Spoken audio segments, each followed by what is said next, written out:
नमस्कार, सीएनबीसी आवाज़ मोतीलाल ओसवाल स्टूडियो में आप सभी का स्वागत है। और आज 2 बजे के शो की शुरुआत हम कर रहे हैं मार्केट के लिए बेहद ख़राब टेक्सचर के साथ। जी हाँ, श्रेय, very good afternoon first of all. और जब आज सुबह हमने ट्रेड की शुरुआत की थी तो ऐसा कोई इंडिकेशन नहीं था कि ऐसा कुछ होगा, लेकिन करीब करीब 10 बजे के करीब से मामला बिगड़ना शुरू हुआ और उसके बाद से लगातार वन वे डिक्लाइन आई मार्केट में।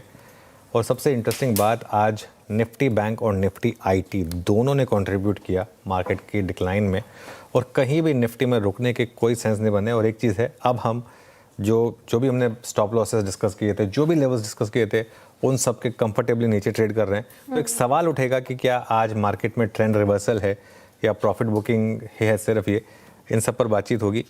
शो की शुरुआत करते हैं हेडलाइंस के साथ। ग्लोबल बाजारों से कमजोर संकेत, भारतीय बाजार पर पड़े भारी। निफ्टी 200 पॉइंट से ज़्यादा फिसलकर 23,850 के करीब आया। बैंक निफ्टी करीब 650 पॉइंट गिरा। इंडिया विक्स में 9% से ज़्यादा का उछाल 14 के करीब पहुंचा। चिप शेयरों में दबाव जारी। नेस्डैक फ्यूचर 700 पॉइंट से ज़्यादा टूटे। एशिया में कॉस्पी में लगा 10% का लोअर सर्किट। कमजोर बाजार में भी बिग स्टॉक्स का जलवा। क्यूआईपी लॉन्च के बाद जेएसडब्ल्यू इंफ्रा करीब 3% ऊपर। उधर कैंसर दवा प्रोडक्शन के लिए यूएस एफडीए के संपर्क की खबर से चढ़े एल्केम, सिप्ला और ज़ायडस लाइफ। एल्केम 2% चढ़कर वायदा के टॉप गिनेस में हुआ शुमार। डॉलर इंडेक्स के 101 के ऊपर निकलने से मेटल सेक्टर में तगड़ी मुनाफा वसूली। 3.5% टूटा metal index. NALCO, Hindustan zinc और एनएमडीसी वायदा के टॉप लूजर्स में शामिल। आईटी में भी 2% ज़्यादा की गिरावट। साथ ही सरकारी बैंक, कंज्यूमर ड्यूरेबल और कैपिटल मार्केट शेयर फिसले। वहीं कमजोर बाजार में भी फार्मा मजबूत।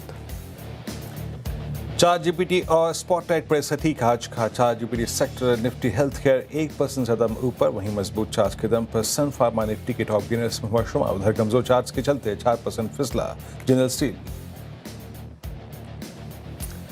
प्रमोटर एनटीटी के शेयर बेचने से वेदांता में तगड़ी गिरावट। शेयर करीब 9% फिसलकर वायदा का टॉप लूजर बना। आज 8.5 करोड़ से ज़्यादा शेयरों में हुई ब्लॉक डील्स। कमजोर बाजार में भी इन्फोएज में जोरदार तेजी है। इन्वेस्टमेंट पर मैनेजमेंट की पॉजिटिव कमेंट्री से शेयर 3% उछलकर वायदा के टॉप गिनेस में हुआ शुमार। वहीं सिटी की बुलिश रिपोर्ट के बाद मीशो भी करीब 6% दौड़ा। और अदानी ऑपरेटेड कच्छ के मुंद्रा में नए टर्मिनल का उद्घाटन। हमसे एक्सक्लूसिव बातचीत में बोले जीत अदानी, सरकार के लिए 11 एयरपोर्ट्स की बिडिंग प्रोसेस में लेंगे हिस्सा। अगले 5 साल में एयरपोर्ट डेवलपमेंट पर 1 लाख करोड़ निवेश की योजना।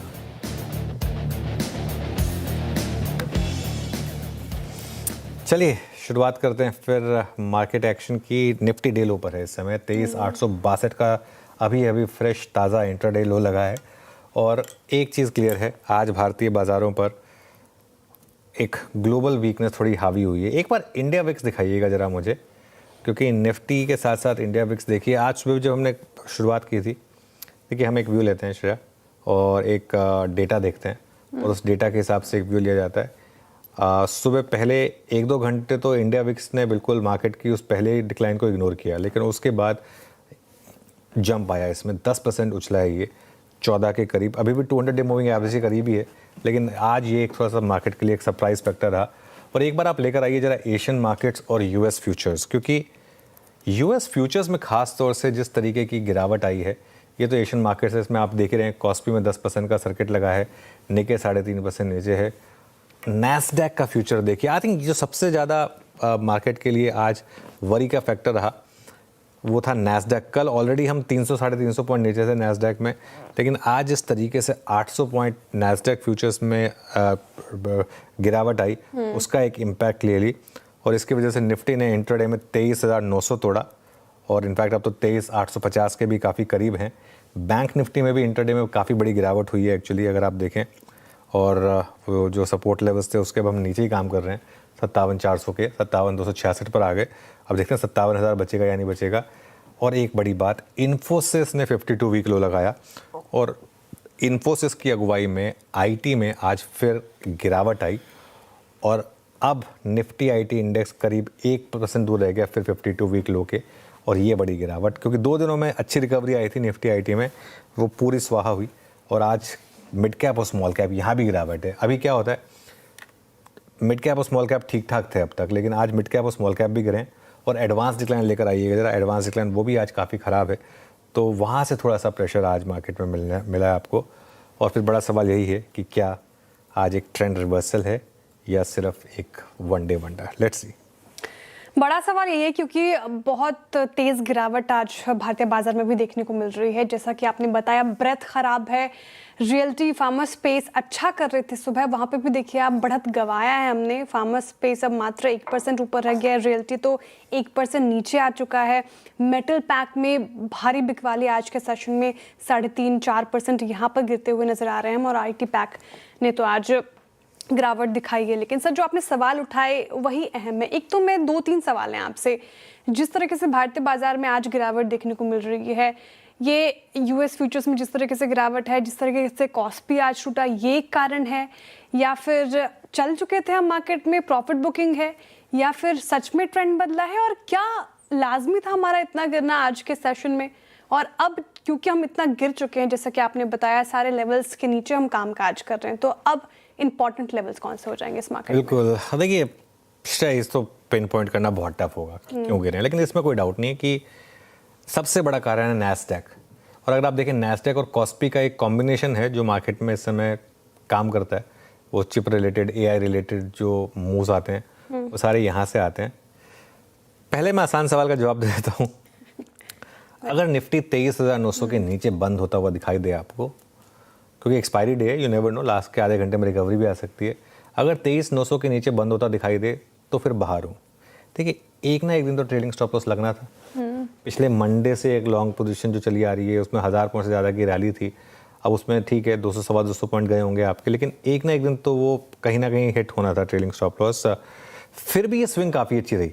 मैं कहता हूँ इवन अगर बैंक निफ्टी में आज अगर सपोज करिए हमारा ट्रेलिंग स्टॉप लॉस लग जाए, उसके नीचे हम बंद हो जाएं, जो लेवल करीब 57,200, 57,400 का है, उसके नीचे अगर बंद हो जाएं तो भी मोटा मुनाफा कमा के दिया है आपको बैंक निफ्टी ने। ठीक है, और ठीक है, एक ना एक दिन जैसे मैंने कहा कि ट्रेलिंग स्टॉप लॉस लगना था। हाँ, जिन्होंने आज लिया होगा उनके लिए जरूर आज मार्केट ने एक इंटरडे में स्टॉप लॉस लगा दिया। ठीक है, आज जो मार्केट में गिरावट है वो थोड़ी सी एक घबराहट है मार्केट में कि कहीं ग्लोबल मार्केट में बड़ी करेक्शन की तो शुरुआत नहीं हो रही है। ठीक है, अब लेकिन मेरा ये मानना है कि हमारे मार्केट का इतना गिरने का कोई लॉजिक नहीं था। जब कॉस्पी 50% भागा था, ऐसा तो है नहीं कि हम भागे थे साथ साथ। जब भाई कॉस्पी गिर रहा है तो हम भी गिरे। वो मार्केट जब भागी तो हम तो भागे नहीं, अब वो मार्केट गिर रही तो हम क्यों गिरे? लेकिन फैक्ट तो फैक्ट है कि गिरे हम, और एक कहीं ना कहीं सेंटीमेंट पे इम्पैक्ट है। आई थिंक कॉस्पी से ज़्यादा नैस्डैक की गिरावट मार्केट को थोड़ा सा डरा रही है, क्योंकि वो लीडर है ग्लोबल मार्केट का। लेकिन ऐसा नहीं कि हमारी मार्केट के लिए पॉजिटिव फैक्टर नहीं है। कच्चा तेल अभी भी $77 के नीचे। एक्चुअली अगर आप देखें तो कल तो हम 80 पर थे, आज हम 77 के करीब हैं, तो हिसाब से ये पॉजिटिव है। थोड़ा मुझे लग रहा है आज एक्सपायरी प्रेशर भी है मार्केट के ऊपर, क्योंकि आई थिंक किसी ने नहीं सोचा था कि मार्केट इस तरीके से वन वे गिरेगा।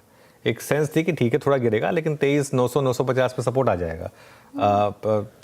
वहाँ पे सपोर्ट नहीं आया, उस वजह से थोड़ा सा अब मार्केट में प्रेशर आया। निफ्टी पर अब अगला सपोर्ट रहेगा 23,800 से 850 का। रेजिस्टेंस की बात करें कोई मतलब नहीं है अभी, क्योंकि इंट्राडे में इस तरीके की गिरावट है। बैंक निफ्टी की जहाँ तक बात है, बैंक निफ्टी में अगला और सबसे क्रूशियल सपोर्ट रहेगा श्रेया 57,000 से 57,200 के करीब। लेकिन मैं 2-3 चीज़ों को वॉच आउट करूँगा। एक तो इंडिया विक्स दोबारा जो करीब करीब अब जैसे हमने कहा कि 10% के करीब ऊपर ट्रेड कर रहा है, और एक आपका मार्केट ब्रेथ। अगर मार्केट में बड़ी डिक्लाइन आनी है तो वो सबसे पहले मार्केट ब्रेथ में आपको दिखाई देगी। आज मार्केट ब्रेथ बहुत दिनों के बाद थोड़ी ख़राब हुई है, तो इस पर भी नज़र रहेगी। वीरू के पास चलते हैं स्टॉक स्पेसिफिक एक्शन के लिए। Veeru, good afternoon. Good afternoon Anuj. यहाँ पे कुछ स्केप्स जो कि अब थोड़ा सा कोलैप्स होने की टेंडेंसी दिखा रही है, उसमें मैं पहला स्टॉक रखूंगा जो आपकी स्क्रीन पे आएगा। जरा प्लीज़ रखिएगा मेटल्स में और हिंदुस्तान जिंक में। I mean 545 post March first time ये स्किप 200 डेमा के नीचे इतने बड़े डिफरेंशियल्स के साथ ट्रेड कर रही है। मेटल्स कोलैप्स हो रहे हैं। निफ्टी मेटल इंडेक्स आज काफ़ी खराब है। Look at the loading on short side. Hindustan zinc और आपकी स्क्रीन 0.5% का हुआ है बिल्डअप शॉर्टिंग, और अगला सपोर्ट इसका अगर कहीं पर आता है तो वह है करीब करीब 523 की जोन, जो कि करीब करीब 20 रुपये नीचे यहाँ से परसिस्ट करता है। उसके बाद again let's bring gold finance company. जरा प्लीज़ लेके आइएगा आप आपकी स्क्रीन पर एक बार मुथूट फाइनेंस। लोडिंग देखिए दोनों ही NBFCs में, HFC ये गोल्ड फाइनेंस कंपनियों में ह्यूज शॉर्टिंग, और मुथूट फाइनेंस डे लो पर 3105 पे ट्रेड करता हुआ 15% को हाई बिल्डअप। यानी अगर आप शॉर्ट की तरफ की कोई थ्रस्ट ढूंढ रहे हैं तो मेटल्स इस वक्त फुली लोडेड विथ शॉर्ट्स, और एक बहुत बड़ा ज़मीन आसमान का अंतर आ गया है 1 जून से लेकर 23 जून की प्राइस परफॉर्मेंस के बीच में इन terms of averages placement in metals in gold finance companies. जहां तक स्ट्रेंथ का सवाल है, अभी भी फार्मा, और फार्मा आपकी स्क्रीन पे 1473 पे मैं लॉरस को अभी भी अगर आप देखें सबसे ज़्यादा तवज्जो दूंगा, और 1473 पे ट्रेड करता हुआ फुली लोडेड विद लॉन्ग्स आपकी स्क्रीन पे आएगा शानदार मूव। इनफैक्ट फार्मा में बहुत सारी ऐसी स्क्रिप्ट्स हैं जो कि अच्छा कर रही हैं। अनुज, एक कहावत याद आती है मुझे बचपन की ना, एक केमिस्ट्री के सर थे, जब गलत जवाब देने पे मारते थे तो हम बोलते थे कि बोलो तो बोलो, ना बोलो तो बोलो, है ना। हमारा हिसाब किताब वही है आजकल। जिस रैली में हमने पार्टिसिपेट नहीं किया, जब वो कोलैप्स होती है ग्लोबली, तो दुविधा ये होती है कि हम किसको लीड इंडिकेटर माने। भाई हम कभी शॉर्ट या लॉन्ग लेंगे तो हम उसको लीड इंडिकेटर किसको माने।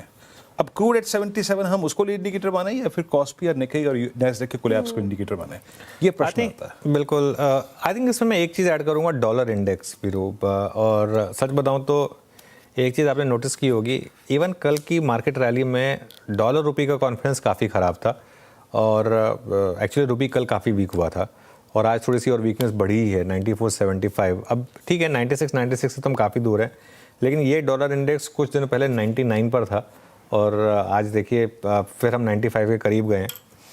तो आई थिंक ये पूरा कॉम्बिनेशन है, ये डॉलर इंडेक्स का ऊपर आना, कॉस्पी का गिरना, नैस्डैक का गिरना, इस तरीके से आई थिंक ये 3-4 फैक्टर हैं जिसने थोड़ा सा मार्केट की डिक्लाइन को लीड किया है। मैं एक चीज़ बताऊं आपको, लेकिन पर्सनली अगर आप मुझसे पूछेंगे ना, अगर सिर्फ इन कारणों से हम गिर रहे हैं तो ये गिरावट, वो जो ऐड आता है ना, दाग अच्छे हैं, तो ये गिरावट अच्छी है, क्योंकि ये आपको फिर मौका दे रही है, अगर आपने पिछली रैली मिस कर दी है तो वापस पार्टिसिपेट करने की। देखिए नियर टर्म में तो क्या होता है, नियर टर्म में तो जब पैनिक आता है तो सब कुछ गिरता है। इवन अगर आपको याद होगा, जब जिस वीक में मैं छुट्टी पे गया था, मंडे को तो सब मार्केट गिरे थे, लेकिन उसके बाद मार्केट ने शानदार रिकवरी दिखाई थी। तो उस तरीके से हो सकता है कि इस बार दोबारा एक बार मार्केट उस तरीके से रिएक्ट कर रहा हो, लेकिन फिर वापस एक पॉजिटिविटी में आए। लेकिन ultimately it all boils down to stock selection. अब जैसे मेटल्स हैं, अब मेटल्स में एक सेंस बन रही है कि मेटल्स की रैली पर कहीं ना कहीं आकर पॉज लगा है, ब्रेक लगाया नहीं लगा, ये कहना तो बहुत टफ होगा, लेकिन आज मेटल्स गिरे हैं, और अगर डॉलर इंडेक्स इसी तरीके से ऊपर भागा तो मेटल्स और गिरेंगे।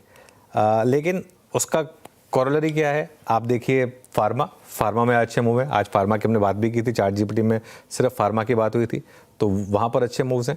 तो थोड़ा सा आपको थीम्स चुननी होंगी, लेकिन इसमें कोई डाउट नहीं है कि ये गिरावट उस समय पर आई जब हम बिल्कुल काफ़ी करीब थे एक ब्रेकआउट के। निफ्टी 24,200 पर, बैंक निफ्टी 58,000 पर, ये वो लेवल्स थे, काफ़ी क्रूशल थे। निफ्टी पर 100 डे मूविंग एवरेज था, बैंक निफ्टी पर भी वो काफ़ी डबल टॉप नेगेट करने का एक हम उसके काफ़ी करीब थे। तो वहाँ पर एक सेंस बन रही थी कि इसको शायद हम टेक आउट कर पाएंगे, नहीं कर पाए, वो थोड़ा सा डिसअपॉइंटिंग ज़रूर रहा है हमारे लिए। चलिए इसलिए आगे बढ़ते हैं। राइट सर, अब मेरा दूसरा सवाल आईटी स्पेस को लेकर है। जिस तरीके से globally AI chip semiconductor space में हमें गिरावट देखने को मिली, स्टॉक्स पिटे हैं, तहजीब से पिटाई उनकी ग्लोबली, उसका असर इंडियन आईटी स्टॉक्स पर तो देखने को मिल रहा है। 2% नीचे हैं, हालांकि सर कुछ काउंटर्स जैसा कि हम लगातार डिस्कस करते आए हैं सीएनबीसी आवाज़ पर, वो फिर भी ठीक ठाक कर रहे हैं, लेकिन लार्ज कैप आईटी स्टॉक्स में गिरावट को कैसे देख रहे हैं आप? देखिए आईटी में एक चीज़ समझ लीजिए, OFSS, कोफोर्ज, टाटा टेक, ये 3-4 स्टॉक्स हैं, बस इससे ज़्यादा परे देखने की ज़रूरत नहीं है। और इन स्टॉक्स में आप जब भी मार्केट में इस तरीके की गिरावट आए, उसमें अगर आप बाइक आज भी देखें तो ये 3 स्टॉक्स या तो ग्रीन में है या कम गिरे। कोफोर्ज कम गिरा, OFSS और टाटा टेक तो ग्रीन में है। आई थिंक मैंने एक चीज़ जो कही थी, इन्फोसिस, TCS, विप्रो, इन स्टॉक्स में अब अभी भी पोर्टफोलियो में लेने की जगह नहीं है। आप शॉर्ट ना करना चाहें अभी इन लेवल पर, वो आपकी मर्जी है, ठीक है ना। अब ये और बात है कि 1-2 दिन की रिकवरी के बाद फिर इन स्टॉक्स में सेलिंग आ गई, लेकिन इशू क्या है कि इन स्टॉक्स में आप पोजिशनल शॉर्ट ओपन नहीं रख सकते, क्योंकि कभी भी रिकवरी भी आ सकती है इन स्टॉक्स में। लेकिन मैं थोड़ा कंफ्यूज्ड हूँ एक्चुअली, अब इस लेवल पे आईटी क्यों गिर रहा है, क्योंकि अगर मार्केट की दिक्कत ये थी कि एआई रिलेटेड स्टॉक्स, ये सब सेमीकंडक्टर चिप्स रिलेटेड स्टॉक्स ये अच्छा कर रहे हैं, इस वजह से हमारे आईटी स्टॉक्स का बिजनेस मॉडल खराब हो रहा है। जब ये चलते थे तब गिरे, हम समझ में आता है। अब अगर ये ही गिर रहे हैं तो रिवर्स ट्रेड प्ले होनी चाहिए ना, वो नहीं प्ले हो रही है। तो वो जैसा वीरू ने वो केमिस्ट्री वाला अपना एग्जांपल दिया ना, इसमें वो वाली बात हो गई कि जब वो चले तब भी हम गिरे, अब वो गिरे तब भी हम गिर रहे हैं। तो ठीक है, ये part and parcel of the market है श्रेया। खैर एनीवे, अब आते हैं आज के स्टॉक स्पेसिफिक मूव्स पर। रफ्तार के घोड़े और फिसड्डी स्टॉक्स। मार्केट डाउन है तो पहले फिसड्डी स्टॉक्स की बात कर लेते हैं। और फिसड्डी स्टॉक्स में सबसे पहले आएगा वेदांता। वेदांता में प्रमोटर्स ने ब्लॉक डील के जरिए स्टॉक्स बेचे, प्लस मेटल्स का ओवरऑल सेंटीमेंट खराब है, इस वजह से वेदांता आज का टॉप लूजर बना, 10% के करीब नीचे आ गया। नाल्को, हिंदुस्तान जिंक और जेएसपीएल। डॉलर के बढ़ने का असर। आज सुबह हमने मेटल्स में नेगेटिव व्यू लिया था और जेएसपीएल को तो हमने आज चैट जीपीटी 2 में इकलौता नेगेटिव स्टॉक भी लिया था, आपको याद होगा। जेएसपीएल देखिए पूरी की पूरी गिरावट जो है वो स्क्रीन पर प्ले आउट हुई। डिक्सन टेक, आई थिंक 2 दिन पहले बात हुई थी कि एम्बर स्मार्टफोन मार्केट में एक कंपटीशन के तौर पर उभर रहा है, वो डिक्सन के लिए नेगेटिव होगा और 2 दिनों से सीएनबीसी आवाज़ पर डिक्सन पर नेगेटिव व्यू रहा भी है। रफ्तार के घोड़े स्टॉक्स, पूरा का पूरा फार्मा पैक, सिप्ला, औरो, जाइडस, लॉरस लैब्स, ये सारे के सारे आज हमारे या तो चैट जीपीटी में थे या बिग स्टॉक्स में थे। और बात भी हुई थी कि आज फार्मा एक थीम होगी आपके लिए। इन्फोएज काफ़ी इंटरेस्टिंग है क्योंकि देखिए ये कंपनी जिसने काफ़ी इन्वेस्टमेंट्स की हैं और जहाँ जहाँ इन्वेस्टमेंट की हैं उनकी वैल्यूज़ काफ़ी बढ़ी हैं, इस वजह से यहाँ पर एक अच्छा मूव आया। और मीशो फाइनली, रोज़ हम आपको स्टैंड आउट ब्रोकरेज रिपोर्ट बताते हैं, एक आज का इक्का नाम दिया हमने उसको, और आपने किया था इसको कवर। आज सुबह 6.5% ऊपर और मज़े की बात ये कि पूरी की पूरी रैली है जो है ये स्क्रीन पर प्ले आउट हुई है, तो यहाँ पर अच्छे मूव्स। चलिए अब कुछ ट्रेंडिंग काउंटर्स और कार्यक्रम क्रम समझ लेते हैं। राइट सर, मार्केट में प्रेशर है तो शुरुआत करेंगे गिरने वाले स्टॉक्स के साथ। कौन से स्टॉक्स में सबसे ज़्यादा डेंट पड़ता हुआ नजर आया है आज के सेशन में? ज़्यादातर काउंटर्स आपको मेटल पैक के नजर आएंगे या फिर आईटी के? हिंडाल्को, जेएसडब्ल्यू स्टील, जिस तरीके से डॉलर में तेजी है, सारे मेटल पैक आपको बैकफुट पर। हिंडाल्को 3% ज़्यादा लुढ़का, जेएसडब्ल्यू स्टील देखिए लगभग 3.5 पौने 4% नीचे है। पूरा आईटी पैक बैकफुट पर। इन्फोसिस 3% नीचे, टीसीएस देखिए लगभग ये भी 3% नीचे कामकाज करता हुआ नजर आएगा। वायदा में वेदांता, प्रमोटर्स ने यहाँ पे स्टेक बेचा ब्लॉक डील के थ्रू, उसका असर 8.5% नीचे। अगेन नाल्को, हिंजिंक और जिंदल स्टील सभी जो डिस्कस हुए थे सुबह 6.5%, 7% के करीब नाल्को टूटा है आज के सेशन में। तो इस कदर मेटल पैक में गिरावट हावी होती हुई। लेकिन कमजोर मार्केट में भी क्या चल रहे हैं? पूरा फार्मा स्पेस। सिप्ला कल भी चला था और आज भी देखिए 1.5% ऊपर है। सन फार्मा में तो पॉजिटिव खबर थी, निफ्टी का टॉप गेनर है लगभग 1%। डॉक्टर रेड्डीज 1% और पावरग्रिड भी इसने भी जगह बनाई है, लगभग 1% की तेजी के साथ कामकाज कर रहा है।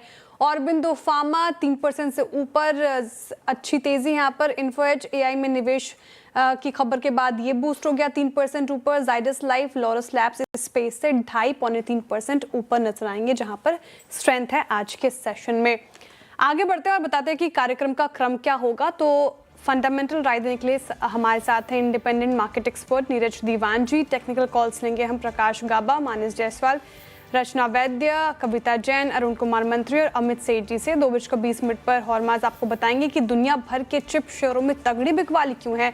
2:30 बजे मनीषा गुप्ता बताएंगी कि मेटल में बिकवाली क्यों है, और साथ ही आशीष से समझेंगे वेदांता क्यों फिसला। 2:35 पर कंचन बताएंगे आपको कमजोर बाजार में भी हेल्थ केयर शेयर क्यों चल रहे हैं। 2:40 पर समझेंगे मीशो आज का इक्का क्यों बना। 2:45 पर सुदर्शन बताएंगे आपको टाटा मोटर्स कमर्शियल व्हीकल का फाइनेंशियल ईयर 28 रोड मैप क्या है। 2:50 पर आशीष बताएंगे कि इन्फो एज में तेजी क्यों है।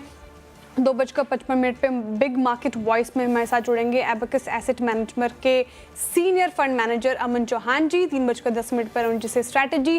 3:20 पे होगा बीटीएसटी एसटीबीटी कॉल्स। चलिए पैनल तैयार है हमारा और ट्रेड्स की शुरुआत की जाए, उसके बाद आगे बढ़ेंगे। गुड आफ्टरनून आप सभी को। गाबा सर बताइए आपकी ट्रेड इस समय की। Good afternoon to you. I think short ही रहेगा और शॉर्ट रहेगा बैंकिंग क्षेत्र से SBI.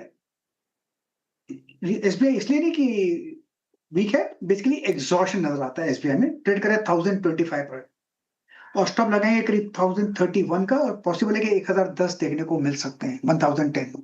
SBI short. SBI short. Doctor साहब एक बार फोर्स रखिएगा, देखते हैं कि एसबीआई की शॉर्टिंग में फोर्स कितनी है। क्रूड 77 स्टिल बाजार को कैसे ट्रीट कर रहा है यार, ये देखते हैं एक बार जरा। फोर्स 4.6 to 0.65%, यानी इस शॉर्टिंग के पीछे बहुत फोर्स नहीं है, इस बात को याद रखिएगा। जस्ट मैं एक फैक्ट आपसे शेयर कर रहा हूँ। मानस गुड आफ्टरनून, आपका ट्रेड क्या रहेगा? गुड आफ्टरनून वीरेन जी। तो देखिए टाटा कंज्यूमर, इस पे बिकवाली करने का ट्रेड लेना है, सेल का ट्रेड लेना है। स्टॉक ने कोशिश की है 10-day 22 मूविंग एवरेज को रिगेन करने के लिए, लेकिन हर बार ये फेल हुआ है और अब जिस तरह के पैटर्न्स बन रहे हैं उसको देख के लग रहा है कि जो 1100 पे सपोर्ट है उसको ब्रेक करके 200 मूविंग एवरेज की तरफ जाने की कोशिश करेगा। तो यहाँ पर एक सेल ट्रेड लेना है आपके जो इसके फ्यूचर में सेल ट्रेड लेना है। 1106 के प्राइस चल रहे हैं, स्टॉप लॉस आपको 1116 का लगाना है और नीचे की तरफ 1085 के टारगेट सेट करने हैं इसके फ्यूचर में। चाहे तो पुट ऑप्शन ले लें, 1100 वाला पुट ऑप्शन 10 रुपए पे ट्रेड हो रहा है, 6 रुपए का स्टॉप लॉस लगा लें, 20 रुपए की टारगेट सेट कर लें। टाटा कंज्यूमर पे बिकवाली की राय मानस जी की तरफ से आते हुए काफी प्रेशर इस पर्टिकुलर काउंटर पे। अमित जी गुड आफ्टरनून, आपकी ट्रेड इस वक्त की? जी good afternoon Shreya ji, good afternoon Anuj ji, Virendra ji and everybody on the panel. Shreya ji, मेरी ट्रेड रहेगी एवेन्यू सुपरमार्ट डीमार्ट, इसमें लॉन्ग जाना है। ये स्टॉक ने काफी अच्छा खासा रिसेंटली बेस बनाया था 10, 20, 50 डेमा पे और बेस से बाहर आ रहा है। 3-4 दिनों का यहाँ कंसोलिडेशन था और स्टॉक आज फिर अपने 4 दिनों के हाई के ऊपर ट्रेड कर रहा है। It's out performing the market. थोड़ी भी मार्केट में रिकवरी आएगी तो मुझे लगता है ये अच्छा खासा आउट परफॉर्म करेगा, तो इसे बाय करना है। स्टॉप लॉस हमारा रहेगा 4340 4340 का और टारगेट्स यहाँ पे लगभग रहेंगे 4500 के। ओके चलिए, तो ये इस समय हो गए आपके लिए 3 ट्रेड्स। एक बाय ट्रेड भी आता हुआ डी मार्ट पर, 2 शॉर्ट ट्रेड थे अब तक। रचना जी गुड आफ्टरनून। रचना जी आपकी ट्रेड? Good afternoon. और मार्केट में जिस हिसाब से आज मौसम बदला है मार्केट में, उससे लग रहा है कि 15 जून वाला जो गैप है वो तो अब वो भर के ही रहेगा, तो we'll go on the short side and Angel One के फ्यूचर्स को सिलेक्ट कर लेंगे हम शॉर्ट साइड प्ले करने के लिए। तो हम यहाँ पे ऐसा लगाएंगे एंजल वन की फ्यूचर्स में 348 पे और इसको शॉर्ट करेंगे for a first target of 335 and second target will be 326। Okay, Angel One sell आपका 342 पर। कविता जी आपका ट्रेड क्या रहेगा? Hi, good afternoon Virendra ji, good afternoon everyone. So मेरा ट्रेड बाय साइड होगा फ्रॉम फार्मा जाइडस लाइफ पर। आप एक बाय ट्रेड ले सकते हैं 1117 के लेवल पर एज ऑफ नाउ है काउंटर। अपने हाईज निकालते हुए दिख सकता है ये particular counter. Risk reward favourable होगा। 1100 के स्टॉप लॉस के साथ इसे अप्रोच करें for the price move of 1145 1150। Zydus life यहाँ पर खरीदारी की राय कविता जी की तरफ से आती हुई। फार्मा स्पेस में अभी भी स्ट्रेंथ कायम है। अब इस मार्केट में आपका इन्वेस्टमेंट आइडिया क्या हो ये समझ लेते हैं। नीरज दीवान जी हमारे साथ जुड़ते हुए। नीरज जी गुड आफ्टरनून, स्वागत है आपका कार्यक्रम में। सर आपका इन्वेस्टमेंट आइडिया? या गुड आफ्टरनून।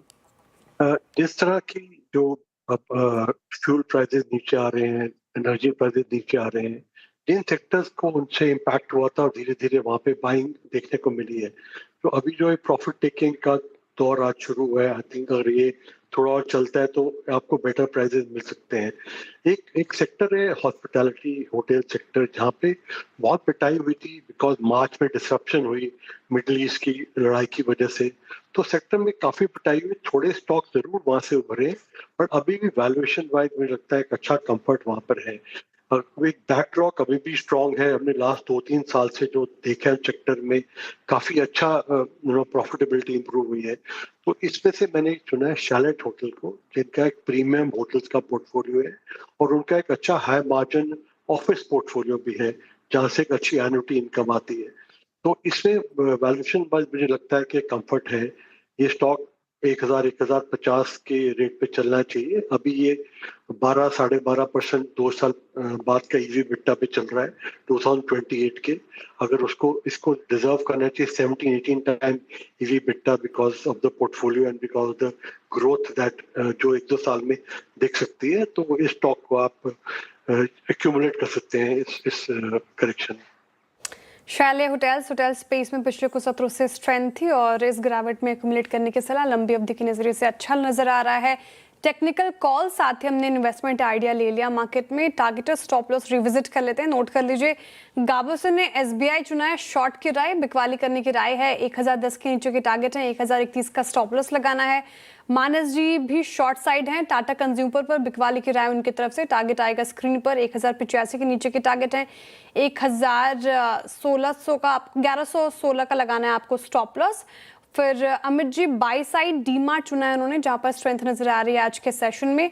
4500 की टारगेट है और 4340 का स्टॉप लॉस लगाना है। रचना जी एंजल वन के साथ जा रही हैं शॉर्ट साइड, जहां पर बिकवाली करनी है आपको 335 के टारगेट, 336 तक के टारगेट एक्सपेक्टेड है, नीचे के 348 का स्टॉप लॉस लगाना है। कविता जी जाइडस लाइफ के साथ जा रही हैं, जहां पर स्ट्रेंथ आज के सेशन में खरीदारी की रहा है, 1145 1150 की टारगेट देख रही हैं, वो 1100 का स्टॉप लॉस लगाना है। और आखिर में नीरज जी ने शैले होटल चुना है, जहां पर लंबी अवधि के नजरिए से पॉजिटिव नजरिया है, 1050 तक के शुरुआती लक्ष्य वो देख रहे हैं। निफ्टी वही 190 अंक नीचे, बैंक निफ्टी में भी काफ़ी प्रेशर, लेकिन सर एक स्पेस जो कि हमने सीएनबीसी आवाज़ के दर्शकों को मार्केट खुलने से पहले बताया था, जहां स्ट्रेंथ होगी आज के सेशन में, फार्मा स्पेस और वायदा के सर मैक्सिमम टॉप गेनर्स अगर आप देखें तो फार्मा स्टॉक्स ही बने हुए हैं। बिल्कुल, आगे भी सर ऐसे मोमेंटम की उम्मीद लगा कर रख रहे हैं आप फार्मा स्पेस से? देखिए, फार्मा जब भी मार्केट गिरता है फार्मा चल जाता है। वो फार्मा की एक सीरत ऐसी है ना, वो थोड़ा सा रिस्क ऑफ जब भी होता है और थोड़ा डॉलर इंडेक्स ऊपर आया, लेकिन नॉर्मली ना ऐसे में आईटी और फार्मा दोनों को चलना चाहिए। लेकिन आईटी की अपनी दिक्कतें हैं जो हम कुछ देर में डिस्कस करने वाले हैं, उसकी वजह से आईटी नहीं चल पाता, तो वो वाला पैसा कहाँ जाएगा? वो पैसा फिर फार्मा में आता है। और इसीलिए और चार्ट्स पे भी काफ़ी स्ट्रॉन्ग थी स्टॉक्स, आज सुबह न्यूज़ भी काफ़ी पॉजिटिव थी। और सच बताऊं तो यहाँ भर भर के पैसा बना आज एक्चुअली फार्मा स्टॉक्स में। इनफैक्ट पहले आधे घंटे 1 घंटे में तो पूरी तेज़ी स्क्रीन पर प्ले आउट हुई, उसके बाद ये स्टॉक्स भी कंसोलिडेट हुए, करेक्ट हो गए थोड़े से, लेकिन अभी भी ग्रीन में है। अच्छी बात ये है, तो ठीक है, इसमें अच्छे मूव्स आए। लेकिन अब बात करते हैं आज ग्लोबल मार्केट में बड़ी गिरावट जहां आई वो है कॉस्पी 10% नीचे है। कोरिया की मार्केट के बारे में कहते हैं कि 2 स्टॉक्स की मार्केट है ये पूरी की पूरी, और कोरिया का इम्पैक्ट नैस्डैक फ्यूचर्स पर भी है। तो हॉर्मोज से जानते हैं कि क्यों आज मैं हॉर्मोज बोल गया गलती तो इतना जो वहाँ पे बैठ गया नहीं, वो जो वहाँ पे बैठ गया है, वो स्टेट ऑफ हॉर्मोज बैठ गया है जो वहाँ पर, सॉरी हॉर्मज, हॉर्मज बताएंगे हम आज क्यों गिरावट आई नैस्डैक में और कॉस्पी में। हॉर्मज बताइए। गुड आफ्टरनून अनुज। देखिए, इतने तो नाम के इतने रिआइट्रेशन सुन चुका हूँ कि अब फर्क नहीं पड़ता, लेकिन आज सारे फसाद की जड़ जो है कॉस्पी ही था, क्योंकि पहले तो गिरावट के साथ ही कामकाज चल रहा था, लेकिन एक वक्त पर 11 बजे के बाद जो गिरावट बढ़ी है कॉस्पी में, आगे चल के सर्किट लग गया। सर्किट लगने के बाद जो है ट्रेडिंग को रोकना पड़ा, और उसके बाद सेशन खत्म होते होते इंडेक्स जो है 10% गिरकर बंद हुआ। जैसे आप कह भी रहे थे कि 2 स्टॉक्स की मार्केट है, सैमसंग एक है और एसके हाइनिक्स दूसरा है। दोनों ही शेयरों में आज जबरदस्त गिरावट देखने मिली थी। दोनों ही शेयर जो है आज 12.5% की गिरावट के साथ बंद हुए, और दोनों ही इंडेक्स हैवीवेट्स ही रिस्पॉन्सिबल थे कॉस्पी की पहले की रैली के लिए, और अब अनरेवलिंग भी जो है वो इन्हीं 2 शेयरों की वजह से हुई है। अब एसके हाइनिक्स में गिरावट क्यों आई? एक लोकल मीडिया आउटलेट की जरिए एक रिपोर्ट आई थी कि एसके हाइनिक्स जो है अपनी 6th जनरेशन HBM4 चिप के प्रोडक्शन को धीमा करते हुए अपने सस्ते ड्रैम चिप्स पर ज्यादा फोकस करने की कोशिश कर रहा है। और वो इसलिए कर रहा है क्योंकि HBM यानी कि पहले तो हाई बैंडविड्थ मेमोरी है, और एक रिपोर्ट ये भी कह रही थी कि 5th generation HBM production lines जो है वो जो 6th जनरेशन में कन्वर्ट होने वाली थी उसके कन्वर्जन के प्रोसेस को भी धीमा कर दिया गया है। अब ये एसके हाइनिक्स अपनी इस प्रायोरिटी में शिफ्ट क्यों ला रहा है? वो इसलिए ला रहा है क्योंकि ये HBM चिप्स जो है वो पहले ही अपने आय का 40% हिस्सा बन चुकी है, और ड्रैम मार्केट में फिलहाल जो है वो शॉर्टेजेस बहुत ज्यादा है। उस सप्लाई को कम करने के लिए और वहां पे अपने अतिरिक्त मुनाफे को सुनिश्चित करने के लिए जो है वो अपने प्रायोरिटीज थोड़े से जो है बदल रहे हैं, और रिसोर्स एलोकेशन जो है इस तरह से एडजस्ट किया जा रहा है। और जिस तरह की shortage high demand high margin chips में है, उससे कई ज्यादा और काफी ज्यादा शॉर्टेज जो है ये लो प्राइस्ड ड्रैम चिप्स में है, तो वहां एसके हाइनिक्स जो है अपनी प्राथमिकता दे रहा है। बाजार को ये बात अच्छी नहीं लगी और उस वजह से दोनों ही शेयरों में जबरदस्त पिटाई हुई। लेकिन आज की इस पिटाई के बावजूद 2026 में ये दोनों शेयर अभी भी जो है, एक तो एसके हाइनिक्स कल कुछ ही देर के लिए सैमसंग से ज्यादा मार्केट कैप के साथ कामकाज कर रहा था। दोनों ही 150 से लेकर 280% की तेजी अब तक 2026 में देखने मिली है, और इसका खामियाजा जो है वो नैस्डैक फ्यूचर्स भी भुगत रहे हैं। नैस्डैक कल खुद ही एक अंडर परफॉर्मर रहा था, 1% गिरावट के साथ बंद हुआ था, और आज अभी इस वक्त नैस्डैक के फ्यूचर्स जो है 800 अंकों की गिरावट के साथ कामकाज कर रहे हैं।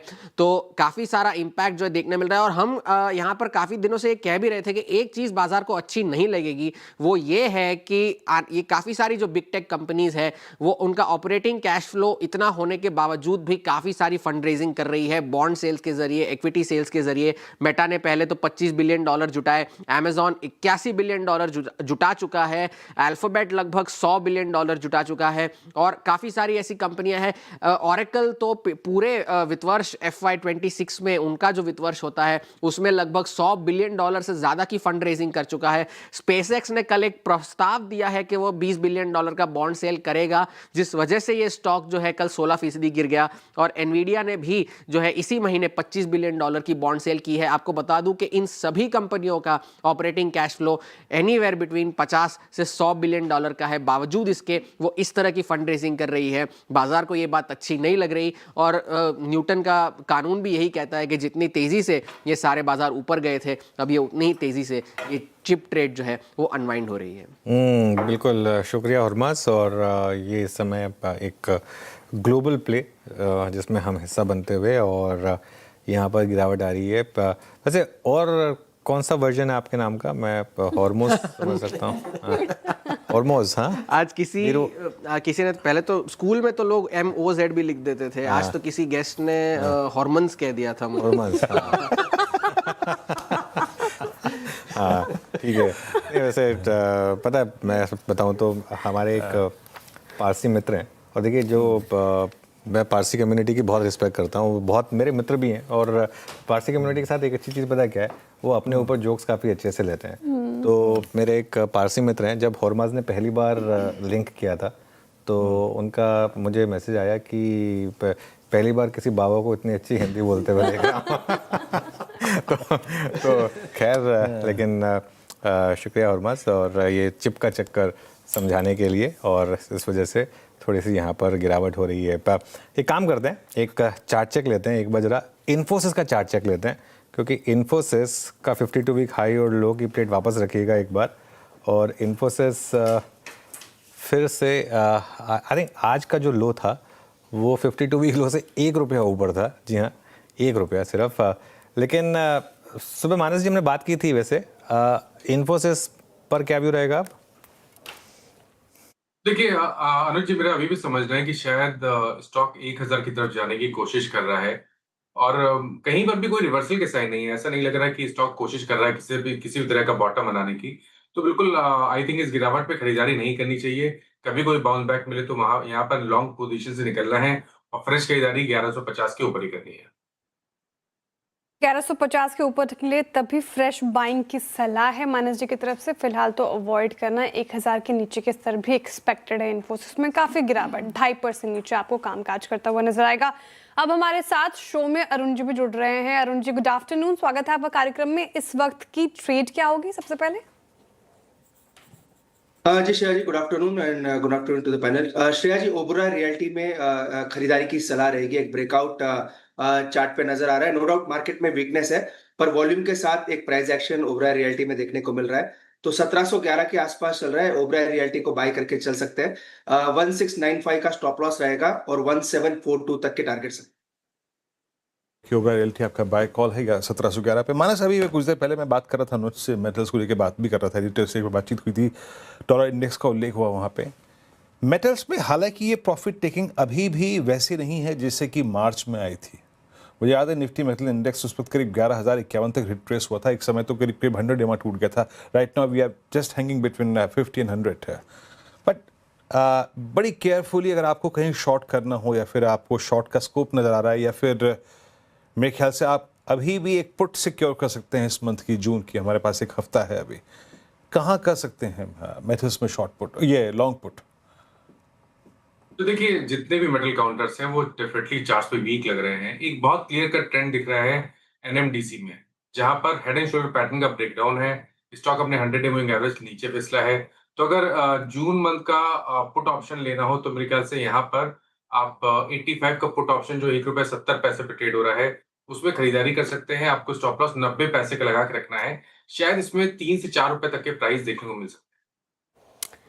ओके, एनएमडीसी और पूरे मेटल पैक पर रिव्यू। काफी गिरावट स्पेस में 3.5-4% टूट गया आज के सेशन में। लेकिन बड़ा सवाल कि मेटल में मेल्टडाउन आया क्यों? क्योंकि चांदी का भाव अगर आप देखें 2.5 महीने कॉपर 1 महीने में और एल्यूमिनियम अपने 3 महीनों के निचले स्तरों पर कामकाज कर रहा है। डिटेल समझ लेते हैं कि मेटल में ये मेल्टडाउन कैसे। मनीषा जी हमारे साथ जुड़ रही है। Manisha ji good afternoon. Metal pack आज काफी प्रेशर में। जी हाँ श्रेया, गिरावट यहाँ पर पिछले हफ्ते 10 दिन से आती हुई नजर आई है, लेकिन आज ये काफ़ी ज़्यादा गहराई है। चांदी ऑलमोस्ट लोअर सर्किट पे कारोबार कर रही है। हमने 6 से 8 हज़ार रुपए तक की गिरावट चांदी में यहाँ पर आते हुए देखी है। चांदी स्पेशली अपने लोअर सर्किट्स पे तो जैसे मैंने आज कहा कि MCX पे कारोबार कर ही रही थी, लेकिन एक बहुत बड़ा सेल ऑफ यहाँ पर बनता हुआ नजर आया है। ऐसा लग रहा है कि $60 प्रति आउंस का लेवल चांदी यहाँ पर तोड़ सकती है। जो हमने ऑल टाइम हाई इसी साल में चांदी में बनता हुआ देखा था वो $120 प्रति आउंस का था। तो आधी तो हो ही चुकी है चांदी और यहाँ से और गिरावट की एक्सपेक्टेशंस यहाँ पर बनती हुई। यही हाल सोने का भी है। 1,44,000 के आसपास के लेवल्स यहाँ पर बनते हुए नजर आए हैं। और जैसे आपने कहा कॉपर में 3% की गिरावट है, जिंक 3% नीचे है, एल्यूमिनियम 3 महीने के लोज पर है। 4 से 5 बड़े फैक्टर्स हैं जिसकी वजह से ये मेटल्स में गिरावट है। एक तो ये कि डॉलर इंडेक्स में तेजी है, 100 के ऊपर वो कारोबार कर रहा है। दूसरा, बाजार एक बहुत ही हॉकिश सिनेरियो लेकर चल रहा है यूएस फेड की मीटिंग के बाद कि एक इंटरेस्ट रेट हाइक हम दिसंबर में आता हुआ देखेंगे। तीसरी चीज ये है कि थोड़ा सा मनी यहाँ पर रोटेट आउट हुआ है। यहाँ पर जिस तरह से यूएस एंड ईरान का पीस कॉन्वर्सेशन है उसकी वजह से बाजार में एक ईजर ऑन आया है।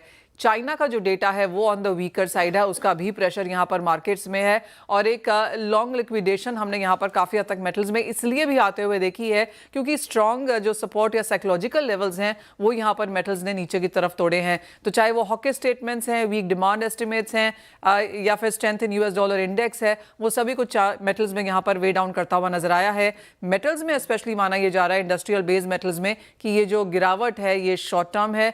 लॉन्गर टर्म सिनेरियो लोगों अभी भी बैंक्स एंड ब्रोकरेजेस का ऑन द हायर साइड है, लेकिन आने वाले थोड़े समय में अगले 1-1.5 महीने में माना यह जा रहा है कि मेटल्स यहां से थोड़े से और करेक्ट हो सकते हैं। Copper, aluminium, zinc, steel, iron ore सभी में आज करीबन 1 से 3% तक की गिरावट है।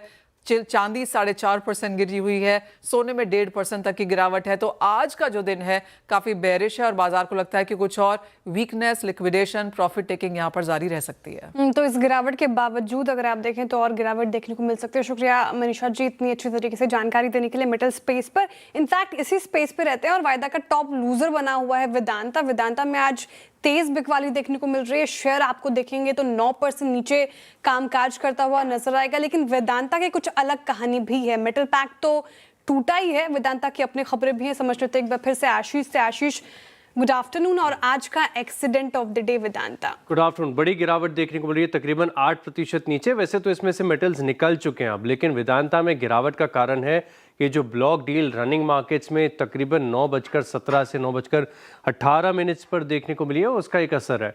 अब जो डील यहाँ पर है वैसे क्योंकि डिस्काउंट से समझ में आ गया था कि डिमांड थोड़ी सी कम देखने को मिल रही है तो इसका एक इम्पैक्ट है। लेकिन एक चीज़ का ध्यान रखिएगा कि वेदांता में जब से ये डीमर्जर वाली खबर आई थी मार्केट को पता चल गया था कि क्या डेफिनेट टाइमलाइन है और कब कब लिस्टिंग होगी। उसके बाद से वेदांता ने कभी पलट कर नहीं दिखा था, एक तरफा बहुत बड़े मूव्स देखने को मिले। YTD देखें तकरीबन 24% और पिछले एक साल में 68% का उछाल यहाँ पर आपको देखने को मिला। अब जो डील है वो डील मैं आपके सामने रख देता हूँ और डील के तौर पर आप देखें तो 292 रुपये प्रति शेयर के भाव पर अब पूरे दिन में छोटे छोटे चंक्स में ऑलमोस्ट 8.63 करोड़ शेयरों के सौदे हो गए, जिनकी वैल्यू ऑलमोस्ट तकरीबन 2500 करोड़ के आसपास निकल कर आई है। और मार्केट अनुमान लगा रहा था कि ट्विन स्टार की तरफ से 1.7% तक हिस्सेदारी यहाँ पर बेची जाएगी। आज शाम को साफ हो जाएगा कि और कौन सेलर्स यहाँ पर देखने को मिल रहे हैं और एग्जैक्टली कौन सी प्रोमोटर एंटिटी है। लेकिन प्रमोटर्स की आप देखें तो मार्च में अंत तक 56.38% हिस्सेदारी है और वेदांता लिमिटेड, वेदांता रिसोर्सेज जो पेरेंट कंपनी है, इसे अपना डेट काफ़ी रिड्यूस करना है। हालांकि पिछले 2 साल में देखें तो बहुत कंफर्टेबल पोजीशन पर ऑलरेडी अपने डेट को लेकर आ चुके हैं, लेकिन डेट है तो थोड़ा सा कम करना ही पड़ता है। पिछले 2 साल में देखें तो Q4 ऑफ FY24 $9.6 बिलियन के करीब का डेट था, जो कि अब एग्जैक्टली आप देखें तो 5.12 ऑलमोस्ट आधा हो चुका है, कंफर्टेबल लेवल पर है। लेकिन फिर भी डेट रिडक्शन करना है, इसी के चलते आप देखें तो यहाँ पर डील्स देखने को मिली है और स्टॉक में आई है बड़ी गिरावट। बड़ी गिरावट वजह अच्छी तरीके से हमने समझ ली। शुक्रिया आशीष जानकारी के लिए। तो ये बात होगी पूरी मेटल पैक की, साथ ही वेदांता की, जहाँ पर सबसे ज़्यादा गिरावट आज के सेशन में देखने को मिल रही है। आगे बढ़ते हैं और वक्त हो रहा है कैश कॉल्स का, तो कैश कॉल से लेते हैं गाबा सर, अमित जी और कविता जी से हम कैश कॉल लेंगे। गाबा सर बताइए फिर कैश में कौन सा काउंटर? ध्यान है मेरा कजारिया सीमेंट पर, 1200 के आसपास ट्रेड कर रहा है कजारिया सीमेंट। स्टॉप लगाएंगे 1186 का करीब 14 रुपीज का। टारगेट होगा 1220, 1230, ये जोन है कलर में, मोमेंटम है। मोमेंटम है कजारिया सेरामिक्स में। गाबा सर ने एक उसमें सीमेंट और जोड़ दिया, वैसे टाइल कंपनी है गाबा सर, सेरामिक्स। हाँ कजारिया सेरामिक्स, नहीं कोई बात नहीं, कजारिया सेरामिक्स यहाँ पर मोमेंटम है। ये हो गई ट्रेड। कविता जी आपकी ट्रेड क्या रहेगी कैश में? तो एथर एनर्जी में अच्छे मोमेंटम बनते हुए दिख रहे हैं। रेजिस्टेंस ऊपर की तरफ दिखता है 1010 के लेवल के पास।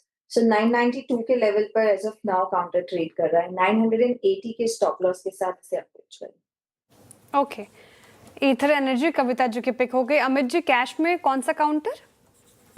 जी Shreya ji, JB chemical and pharma के साथ जाऊंगा। यहाँ पे series of higher top higher bottom का सीक्वेंस है। स्टॉक ने अपना 10 और 20 डेमा पे 4-5 दिन का काफी एक नैरो रेंज कंसोलिडेशन किया था और आज के सत्र में हम एक उसी एवरेज से अच्छा खासा पुल बैक देख रहे हैं। तो लगभग 2240 2240 का प्राइस है। इसे बाय करना है। 2200 का स्टॉप लॉस रहेगा और टारगेट्स रहेंगे 2350 के। ओके चलिए, मीनवाइल एक बार मीशो रखिएगा वापस स्क्रीन पर। और एक चीज़ नोटिस की होगी आपने, रोज़ मार्केट ना एक ब्रोकरेज रिपोर्ट को रिवॉर्ड कर रहा है। और कल डिलीवरी था, आज मीशो था। और आज सबसे अच्छी बात यह है कि तेज़ी स्क्रीन पर हो रही है ना। आज सुबह इसको हमने आज के कम में भी नॉमिनेट किया था। क्या होता है ना, आज सुबह देख कर एक सेंस बन जाती है कि कौन सी ब्रोकरेज रिपोर्ट जो है ना वो इंटरेस्टिंग है, वो स्टैंड आउट कर रही है। क्योंकि मार्केट में ना वापस एक फ्लेवर लौटा है। और इस वजह से अच्छा ये एक और चीज़ है जो मुझे एक चीज़ कह रहा है कि ये जो आज की डिक्लाइन है ना, इसको मैं अभी भी ट्रेंड रिवर्सल नहीं मान रहा हूँ श्रेया। मेरा मानना ये है कि मार्केट में हाँ एक स्विंग जरूर एंड हो गई हो, इसकी पॉसिबिलिटी रहेगी कि 23,900 के आसपास एक स्विंग खत्म हुई हो। बैंक निफ्टी में शायद बैंक निफ्टी में अभी खैर कंफर्मेशन नहीं है, कंफर्मेशन तो 56,800 के नीचे ही आएगा अभी भी कि ट्रेंड रिवर्स हो गया। एक स्विंग भले ही एंड हुई हो, लेकिन जिस तरीके से स्टॉक्स बीच बीच में चलते हैं ना, वहाँ पर अच्छे मूव्स आ रहे हैं और वो एक अच्छा लग रहा है। चलिए अब मीशो की बात हो रही है तो थोड़ा सा डिटेल में जो आज का इक्का इसको रिविजिट कर लेते हैं श्रेया। राइट सर, आज का इक्का में हमने मीशो को लिया था। सीएनबीसी आवाज के दर्शकों को सबसे पहले मार्केट ओपन होने से पहले बताया था कि आज ये फोकस में रह सकता है, रेडार पर रखें। और देखिए इंट्राडे में किस कदर मूव्स आए हैं मीशो में। 8% इंट्राडे में अप है मीशो, 185 पे कर रहा है कारोबार। और तेजी की वजह अगर समझें तो आप दरअसल सिटी ने इस पे रिपोर्ट की शुरुआत की है, कवरेज की शुरुआत की है और बाई की रेटिंग के साथ की है। टारगेट प्राइस 210 का रखा है। 22% का अपसाइड पोटेंशियल मीशो में नजर आ रहा है सिटी को। क्यों अच्छा लग रहा है? तो उनका कहना है कि मीशो की सबसे बड़ी ताकत है कि ग्राहकों को अफोर्डेबल प्राइस पर सही कीमत पर वेरिएशंस प्रोवाइड करते हैं, मल्टीपल ऑप्शंस उपलब्ध करवाते हैं। और यही वजह कि खासकर छोटे शहरों में वैल्यू कॉन्शियस बायर्स के बीच मीशो की पकड़ काफ़ी मजबूत होती जा रही है और ये दूसरे ई कॉमर्स प्लेटफॉर्म से अलग नज़र आता है। कुछ आंकड़े रख रही हूँ आपके सामने जो कि काफ़ी इंटरेस्टिंग है। सिटी ने भी इसे हाईलाइट किया है। मार्च 2026 तक कंपनी के 26 करोड़ से ज़्यादा एक्टिव बायर्स हैं। इनफैक्ट 9.5 लाख से ज़्यादा सेलर्स इस प्लेटफॉर्म से जुड़े हुए हैं और इनकी संख्या साल दर साल बढ़ती ही जा रही है। तो ये आंकड़े जो हैं वो बढ़ते हुए नज़र आ रहे हैं। इनफैक्ट सिटी का ये भी मानना है कि मीशो का मार्केट प्लेस बिजनेस मॉडल जो है वो काफ़ी अच्छा है, जिसकी वजह से दुकानदार को कॉस्ट कम लगती है और ऑब्वियसली कस्टमर्स को कम दाम में बहुत सारे ऑप्शंस मिलते हैं। अच्छा, सिटी ने यह भी फ्लैग किया कि जिस तरीके से स्मार्टफोन्स का यूज़ छोटे शहरों कस्बों में देखने को मिल रहा है, बढ़ता जा रहा है, उसका एक बड़ा फ़ायदा मीशो को होता हुआ नजर आएगा। इसके अलावा हाल ही में जो किराना क्लब के साथ एक्विजिशन किया है मीशो ने, उससे भी नई लाखों में इनफैक्ट किराना दुकानों तक मीशो की पहुंच बनेगी, जिससे ग्रोसरी साथ ही बिजनेस टू बिजनेस की बात करें तो वहाँ पे भी नई ग्रोथ मिल सकती है। तो तमाम चीज़ें मीशो को काफ़ी अट्रैक्टिव बना रही है, इसलिए शानदार मूव्स आज के सेशन में आपको देखने को मिलेगा। 7.5-8% अप है आज के सेशन में मीशो। चलिए 7.5 से 8% के करीब की रैली और पूरी रैली स्क्रीन पर प्ले हुई, ये भी एक अच्छी बात रही। अब धमाकेदार ऑप्शंस ले लेते हैं। धमाकेदार ऑप्शंस के लिए हमारे साथ मानस जी, रचना जी और अरुण जी हैं। अरुण जी आपसे शुरुआत करते हैं। धमाकेदार ऑप्शन आपका। जी बिल्कुल अनु सर, मारुति सुजुकी के कॉल ऑप्शन के साथ जाएंगे। लगभग 5 दिन के बाद एक रिवर्सल चार्ट पे नजर आ रहा है, तो 13,400 का कॉल ऑप्शन मारुति का बाई करने की सलाह रहेगी। 185 के आसपास चल रहा है, स्टॉप लॉस 128 के आसपास का लगा है। 289 तक के टारगेट्स मारुति के 13,400 के कॉल में देखने को मिल सकते हैं। 13,400 की कॉल यहाँ पर मारुति की आपको पिक करनी है। 1340 456 पे ट्रेड कर रहा है। मानस, आपका ऑप्शन ट्रेड? देखिए, ऑप्शन ट्रेड के लिए पुट ऑप्शन लेना है। अदानी ग्रुप में आज कुछ प्रॉफिट बुकिंग के साइन देखने को मिले हैं और उन्हीं में से एक अदानी इंटरप्राइजेज है, जहां पर इंटरडे चार्ट पे लोअर टॉप लोअर बॉटम से कंफर्मेशन है, 10 डे मूविंग एवरेज के नीचे स्टॉक फिसला है, तो इसका पुट ऑप्शन लेंगे। 2960 का पुट ऑप्शन 50 रुपए पे ट्रेड हो रहा है। 2960 वाला पुट ऑप्शन 29 रुपीज के स्टॉप लॉस से खरीदारी करेंगे। 90 रुपए तक के target possible. Okay, Adani enterprises की पुट लेनी है आपको। मानस जी की पिक हो गई ऑप्शंस में। रचना जी, आपका कौन सा काउंटर आएगा ऑप्शंस के लिए? जी मेरी तरफ से JSW स्टील में हम पी बाय करेंगे। अब नेचुरली आज इतनी गिरावट आई है हर जगह, तो थोड़ा राइज हुआ तो है ये, पर हम इसमें 1250 का पी बाय करेंगे, जो कि 22 के आसपास ट्रेड कर रहा है। एंड ये आखिरी आधे घंटे के लिए नहीं है, आपको इसको कैरी करना पड़ेगा, you have to take the risk. And इसमें हम ऐसे लगाएंगे 17 पे, और अपसाइड पे इसमें हमारा टारगेट रह सकता है 30 तक का। ओके, चलिए अब एक काम करते हैं, अब बात करते हैं फार्मा और हेल्थ केयर की, जो आज ग्रीन में है। सो मोतीलाल ओसवाल की एक काफ़ी इंटरेस्टिंग रिपोर्ट आई है। उनकी टॉप पिक्स क्या क्या हैं, कंचन से समझते हैं। Kanchan, good afternoon. Good afternoon. Health care के ऊपर मोतीलाल ओसवाल की एक रिपोर्ट आई है। ये सेक्टर काफ़ी ज़्यादा इस टाइम पे उनको पसंद आ रहा है। उन्होंने बोला है कि जो नोएडा, ग्रेटर नोएडा है, इस टाइम पे सैटेलाइट टाउन से हमें एक सस्टेनेबल हब की तरफ बढ़ता हुआ दिखाई दे रहा है। पॉपुलेशन अगर वहाँ पे देखी जाए तो करीबन 5-5.5% के कैगर से बढ़ती हुई दिखाई दे रही है, जो कि अगर हम नेशनल एवरेज लगाएं तो उससे कहीं गुना ज़्यादा है। सुपर स्पेशलिटी बेड देखें तो उस रीजन में काफ़ी कम है, जिसकी जितनी ज़रूरत है वहाँ से काफ़ी ज़्यादा कमी वहाँ पे महसूस होती हुई दिखाई दे रही है। डिमांड ड्राइवर्स इस टाइम पे देखें तो लाइफस्टाइल डिजीज जिस तरीके से बढ़ रही है, कॉर्पोरेट वर्कफोर्स, और साथ ही साथ वेस्टर्न यूपी सिटी और ईस्ट दिल्ली से भी काफ़ी अच्छा खासा कैचअप हमें देखने को मिल रहा है। पूरा का पूरा रीजन ही इस टाइम पे अंडर पेनिट्रेशन है ऑर्गन ट्रांसप्लांट को लेके, रोबोटिक सर्जरी को लेके और क्रिटिकल केयर को लेके, जो कि आगे चल के काफ़ी बड़ी अपॉर्चुनिटी पूरे ही हेल्थ फार्मा स्पेस के लिए बनती हुई दिखाई दे रही है। टॉप पिक की बात करें तो सबसे पहले मेदांता, जहां पे अभी करीबन 380 बेड ऑपरेशनल है, यानी कि जो चाहिए उससे काफ़ी कमी देखने को मिल रही है। नैरो कंपनी इस टाइम पे काफ़ी तेज़ी से कर रही है अपने जो लॉसेज हैं, इसलिए बाय की रेटिंग दी है। टारगेट जो है 1490 रुपये का कोट कर दिया गया है, और मानना यह है इनका कि आने वाले टाइम पे 24% EBITDA हमें बढ़ता हुआ दिखाई दे सकता है। मैक्स हेल्थ केयर की बात करें तो यहाँ पे भी जब से जेपी का एक्विजिशन हुआ है तो काफ़ी बड़ा टर्न अराउंड देखने को मिला है। यहाँ पे भी खरीदारी की राय, टारगेट प्राइस 1260 का बोला है। यहाँ पे भी जो बेड ऑक्यूपेंसी है उसमें शानदार तेजी देखने को मिली है। 72% की रेवेन्यू 57 करोड़ का हो गया है 35 करोड़ से, और साथ में ये भी मानना है कि 15% का एक्सपेक्टेड EBITDA हमें देखने को मिल सकता है। वहीं फोर्टिस की बात करी जाए तो यहाँ पे भी जो कंपनी अपना एक्सपेंशन कर रही है काफ़ी तेज़ी से कर रही है। इस टाइम पे मार्जिन्स और जो कंपनी का प्रॉफिट है काफ़ी अच्छा ग्रो कर रहा है, और आने वाले टाइम पे हमें 1140 तक के जो टारगेट्स हैं देखने को मिल सकते हैं। और EBITDA की बात करी जाए तो 17% की बढ़त यहाँ पे भी देखने को मिल सकती है। तो जिस तरीके का अंडर पेनिट्रेशन है, फ्यूचर को लेके ये काफ़ी बड़ी अपॉर्चुनिटी है। तो इस स्पेस में अगर आप देखें तो यहाँ पर अपॉर्चुनिटी शब्द का इस्तेमाल नहीं कहूँगा मैं, इनफैक्ट मैं कहूँगा कि यहाँ पर ज़रूरत ज़्यादा है ना, और अभी संसाधन कम है। मैं इस तरीके से इसको प्रस्तुत करूँगा। नीरज जी, आपका टेक क्या है हेल्थ केयर स्पेस में? हमारे पास बहुत सारी एंटिटीज़ हैं इस सेगमेंट में। पहले ये स्पेस बहुत ड्राई था। जानता है, आपके पास मैक्स है, आपके पास फोर्टिस है, आपके पास अपोलो है, then you have entire space of that diagnostic as well. अभी आपका प्रेफर्ड स्टॉक क्या है इस स्पेस में? Actually specific health care hospital में अगर देखा जाए तो मुझे लगता है कि काफ़ी अच्छी एक लास्ट 2-3-4 साल में काफ़ी अच्छी मूव भी यहाँ पे आई है। तो मुझे लगता है कि 2 स्टॉक्स अभी भी यहाँ से रिटर्न देंगे, पर हॉस्पिटल स्पेस में से स्पेसिफिक मेरा कोई बाय रिकमेंडेशन कोई पर्टिकुलर स्टॉक नहीं है। बट अगर आप फार्मा में देखें तो वहाँ पे मुझे स्टॉक ज़्यादा अच्छे लगते हैं, जो API या क्रैम रिलेटेड स्टॉक्स हैं। लगता है वहाँ पे बहुत स्कोप है, जैसे यूएस के से भी जो डिमांड आती है, और जनरली जो API में यहाँ पे जो कंपनीज हैं, उनके कईयों के प्लांट भी यूएस में हैं। तो मुझे लगता है कि एपीआई स्पेस को अगर आप देखें, एपीआई क्रैम्प्स वहाँ पे आपको अच्छी अपॉर्चुनिटी मिल सकती है यहाँ से पैसे कमाने के लिए।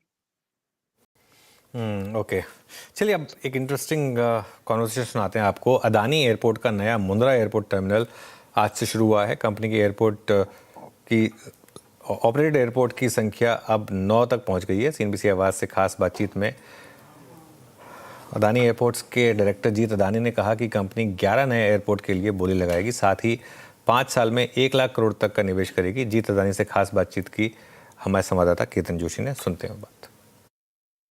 सेकेंड एयरपोर्ट है, पहला नवी मुंबई था और आगे जाते अभी हमारे 9 ऑपरेशनल एयरपोर्ट हुए। बढ़ते बढ़ते इन टाइम हम आपको बताते रहेंगे कितने बड़े हैं, लेकिन अभी जो नया राउंड ऑफ प्राइवेटाइजेशन आएगा एयरपोर्ट का, उसमें वो कितने एयरपोर्ट का होगा? वो 11 एयरपोर्ट का कर रहे हैं। उसमें भी हमारा इंटरेस्ट है, भी कितने होगे कैसे होगा टाइम विल टेल। एक आखिरी सवाल, निवेश का कितना हमारा प्लान है? किसका निवेश, इन्वेस्टमेंट कितना होगा फ्यूचर में?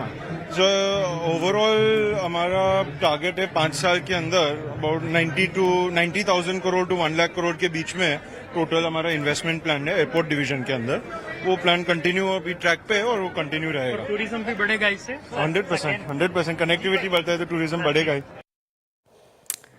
ओके, तो ये इंटरेस्टिंग टिक टैक देखा आपने जीत अडानी और हमारे संवाददाता केतन जोशी के बीच। और कंपनी ने नवी मुंबई के बाद मुंद्रा एयरपोर्ट भी जोड़ा है, तो ये काफ़ी बड़ी डेवलपमेंट और इस पर जो भी अपडेट होगा वो हम आपको सीएनबीसी आवाज़ पर बताते रहेंगे।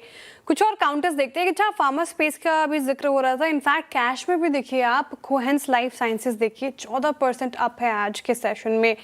पिरामल फार्मा रखेगा एक बार स्क्रीन पर 7-8% ऊपर, यहाँ पर शानदार मूव्स। अच्छा, कुछ और स्पेसेस से अगर आप बात करें, कैश के कुछ काउंटर्स दिखा रही हूँ आपको जहाँ पर अच्छे मूव्स हैं। कार ट्रेड रखेगा 5-6%, ये भी चढ़ गया आज के सेशन में। और साथ ही एक बार रख दीजिए किर्लोस्कर ऑयल इंजन, तो यहाँ पर तो मूव्स कल भी थे और आज भी अच्छे। साथ ही एक बार फिजिक्स वाला रखिएगा स्क्रीन पर, ये भी आज 3% अप है। तो कुछ कैश के काउंटर्स अच्छा परफॉर्म करते हुए यहाँ पर जहाँ पे स्ट्रेंथ नज़र आ रही है।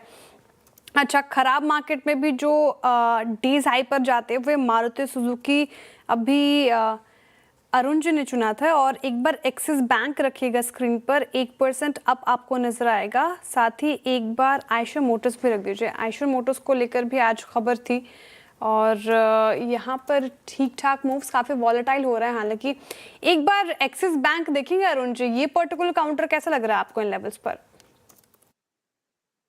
देखिए, एक्सिस बैंक शेयर जी, ये भी स्टॉक मेरे रडार पे था। ये स्टॉक अच्छा मोमेंटम दिखा रहा है। इनफैक्ट अगर इसका चार्ट देखते हैं तो लगभग 3 दिन का हाई स्टॉक ने आज के सेशन में निकाला है। तो क्लियर मुझे लग रहा है स्टॉक यहाँ से 1389 तक के टारगेट दिखा सकता है।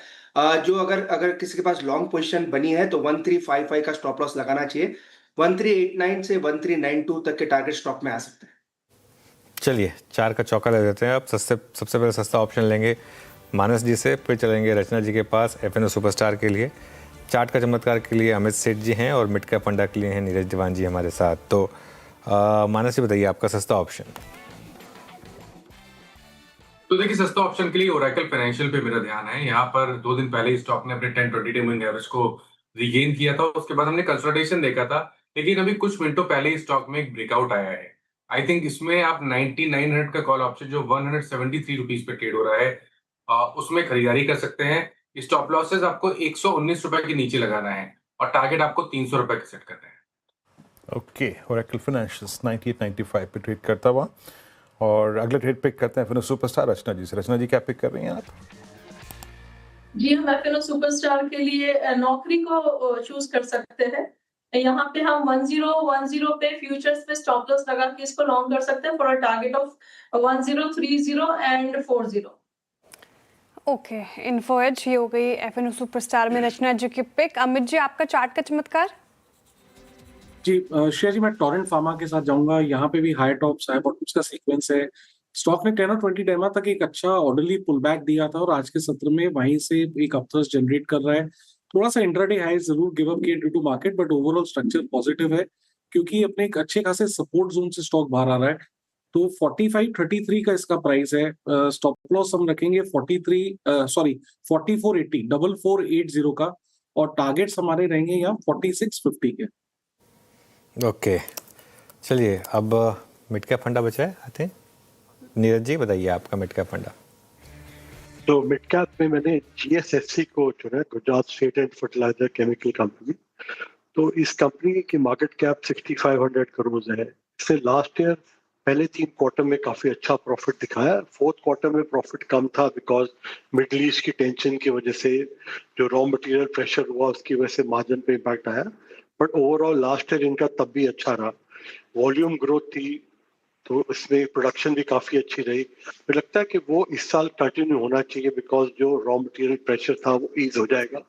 जो मॉनसून के रिलेटेड कंसर्न है आई थिंक वो ऑलरेडी काफी इसमें इनबिल्ट है बिकॉज ऑलरेडी लोग एक्सपेक्ट कर रहे हैं वीक मॉनसून आएगा। तो अगर ये प्रोडक्शन इंप्रूव होती है और मार्जिन इंप्रूव होते हैं, raw material pressure ease out होता है, प्लस इसका जो इंडस्ट्रियल डिवीजन है वहाँ भी जो लॉस था वो लगता है मुझे अब प्रॉफिट की तरफ आ सकता है। तो अगर आप इसको 10 टाइम EBITDA भी वैल्यू करें 1 ईयर फॉरवर्ड, तो मुझे लगता है कि ये यहाँ से 25-30% रिटर्न दे सकता है। मेरा अबाउट 200 रुपये का टारगेट है स्टॉक के लिए। ओके, GSFC ये हो गई Gujarat state fertilisers and chemicals mid cap फंडा में नीरज जी के पिक। रिकैप कर देती हूँ, 4 का चौका में हमने 4 स्टॉक्स डिस्कस किए। टारगेट और स्टॉप लॉस रिविजिट कर लें आप। मानस जी ने ओरेकल फाइनेंशियल चुना है सस्ता ऑप्शन में, 9900 की कॉल लेनी है आपको, 300 के टारगेट है, 119 का स्टॉप लॉस लगाना है। FNO सुपरस्टार में रचना जी को पसंद आ रहा है। इन्फो एज अच्छा मूव इस पर्टिकुलर काउंटर में आज। फ्यूचर्स में खरीदारी की राय, 1030 1040 की टारगेट है, 1010 का आपको स्टॉप लॉस लगाना है। चार्ट का चमत्कार अमित जी ने चुना, टोरेंट फार्मा, पूरा फार्मा स्पेस आज फ्लेवर में, 4650 का टारगेट है, 4480 का स्टॉप लॉस। और आखिर में मिड कैप फंडा आया Gujarat state fertilisers and Chemicals. Neeraj ji की तरफ से शुरुआती लक्ष्य जो है वो 200 के हैं। लंबी अवधि की नजरिए से खरीदारी की राय है इस पर्टिकुलर काउंटर पर। आगे बढ़ते हैं और आपको बताते हैं कि इन्वेस्टर डे के मौके पर टाटा मोटर्स ने कमर्शियल व्हीकल और पैसेंजर व्हीकल दोनों सेगमेंट के लिए ग्रोथ रोड मैप पेश किया है। मार्जिन ग्रोथ और मार्केट शेयर बढ़ाने पर क्या कहा है कंपनी ने, कंपनी का प्लान क्या है, डिटेल में समझ लेते हैं सुदर्शन से। सुदर्शन जी गुड आफ्टरनून, बताएं। Good afternoon Shreya. So last week JLR का इन्वेस्टर डे था, आज टाटा मोटर्स कमर्शियल व्हीकल और टाटा मोटर्स पैसेंजर व्हीकल दोनों का इन्वेस्टर डे। दोनों का स्टॉक्स अंडर प्रेशर है मार्केट मूव के अनुसार। लेकिन अगर जो आप टाटा मोटर्स कमर्शियल व्हीकल की पहले बात करें तो वो बोलने की डिमांड जो है अभी स्ट्रॉन्ग है और वो रिफ्लेक्ट कर रहा है वाहन के मार्केट शेयर में।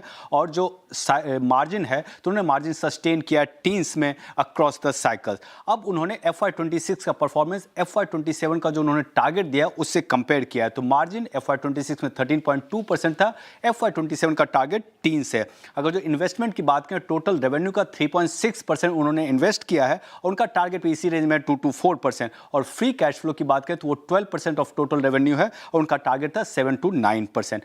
एक उन्होंने एक्विजिशन किया था इवेको का, उसका रेगुलेटरी अप्रूवल्स अधिकांश आ चुका है और डील कंप्लीट हो जाएगा Q2 में। और उन्हें लगता है कि इससे जो अपॉर्चुनिटी पैदा होगा उसके कारण वो ग्लोबली नंबर 4 प्लेयर बन सकते हैं CV में। अब आते हैं FY28 आउटलुक की बात।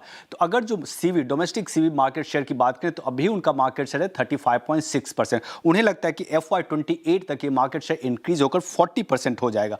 मार्जिन जो है वो डबल डिजिट रहेगा अक्रॉस द साइकिल में। अगर जो साइकिल अप साइकिल देखा गया तो मार्जिन इंक्रीज होकर वो टीन्स में चला जाएगा। फ्री कैश फ्लो 7 to 9% ही रहेगा। अगर जो ROCE की बात करें तो उसका रेंज होगा 30 to 35%। और नॉन सिक्लिकल बिजनेस का ग्रोथ जो है वो 1.5 टाइम्स सिक्लिकल बिजनेस ग्रोथ का होगा। अब आते हैं पैसेंजर व्हीकल सेगमेंट में। आपको JLR का आउटलुक ऑलरेडी मालूम है। और अगर जो सिर्फ टाटा मोटर्स PV के स्टैंडअलोन बिजनेस की बात करें तो उन्होंने 2 आउटलुक दिया है, FY29 और FY31। तो FY29 तक उन्हें लगता है कि स्टैंडअलोन बिजनेस का जो रेवेन्यू है वो ऑलमोस्ट डबल हो जाएगा। तो FY26 में रेवेन्यू था 58,000 करोड़, वो इंक्रीज होकर हो जाएगा 1.15 लाख करोड़। और FY31 तक वो इंक्रीज होकर हो जाएगा 1.40 लाख करोड़।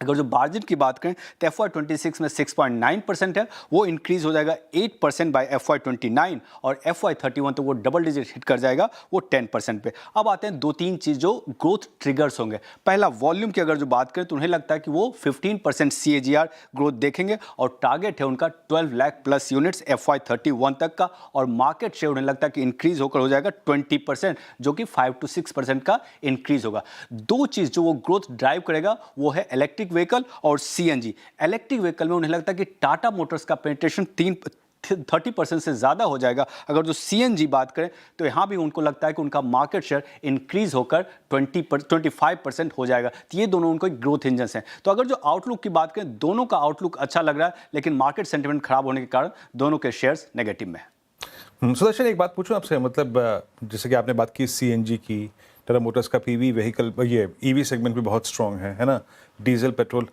अभी मारुति ने एक फ्लेक्स फ्यूल वाली अपनी गाड़ी उतारी थी, थोड़ा सा जो इथेनॉल ब्लेंडिंग जब से बढ़ी है, आई मीन उसको लेकर इस मतलब आज की टिप्पणियों में क्या नजर आया? आई मीन कौन कौन से और सेगमेंट्स में वो कैपिटलाइज करना चाहते हैं अकॉर्डिंगली इस ऑयल शॉक के बाद? कुछ झलक मिली आपको ऐसी?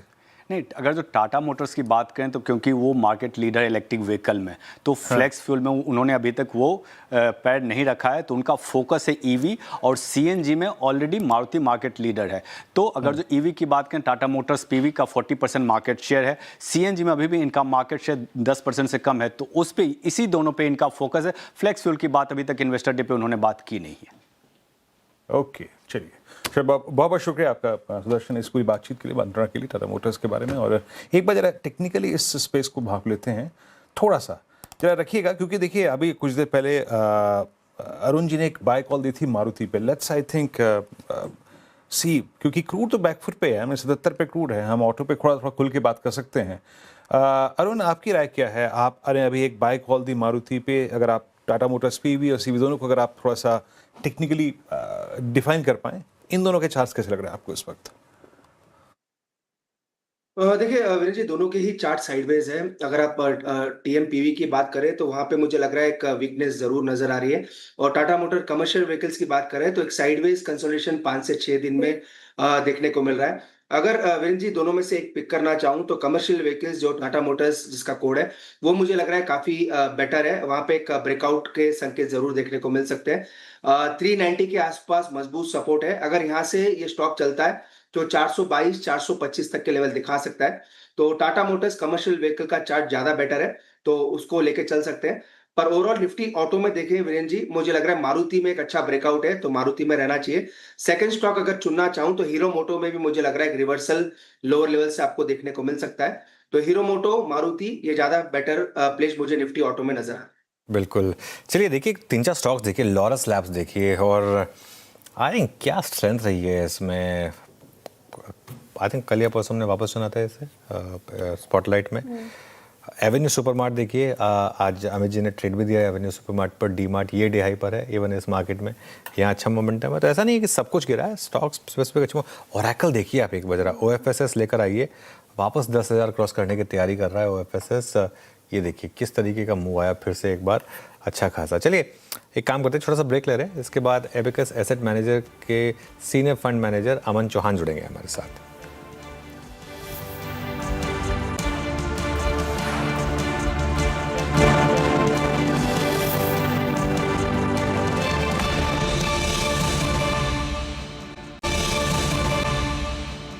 Railway stations ho ya investments, I hate changing platforms. That's why I have Kotak Neo. Invest in stocks, F&O, mutual funds, IPOs, bonds, commodities, ETFs, all in one app. Stay Tez with Kotak Neo. Investments in securities markets are subject to market risks. Read all related documents carefully before investing.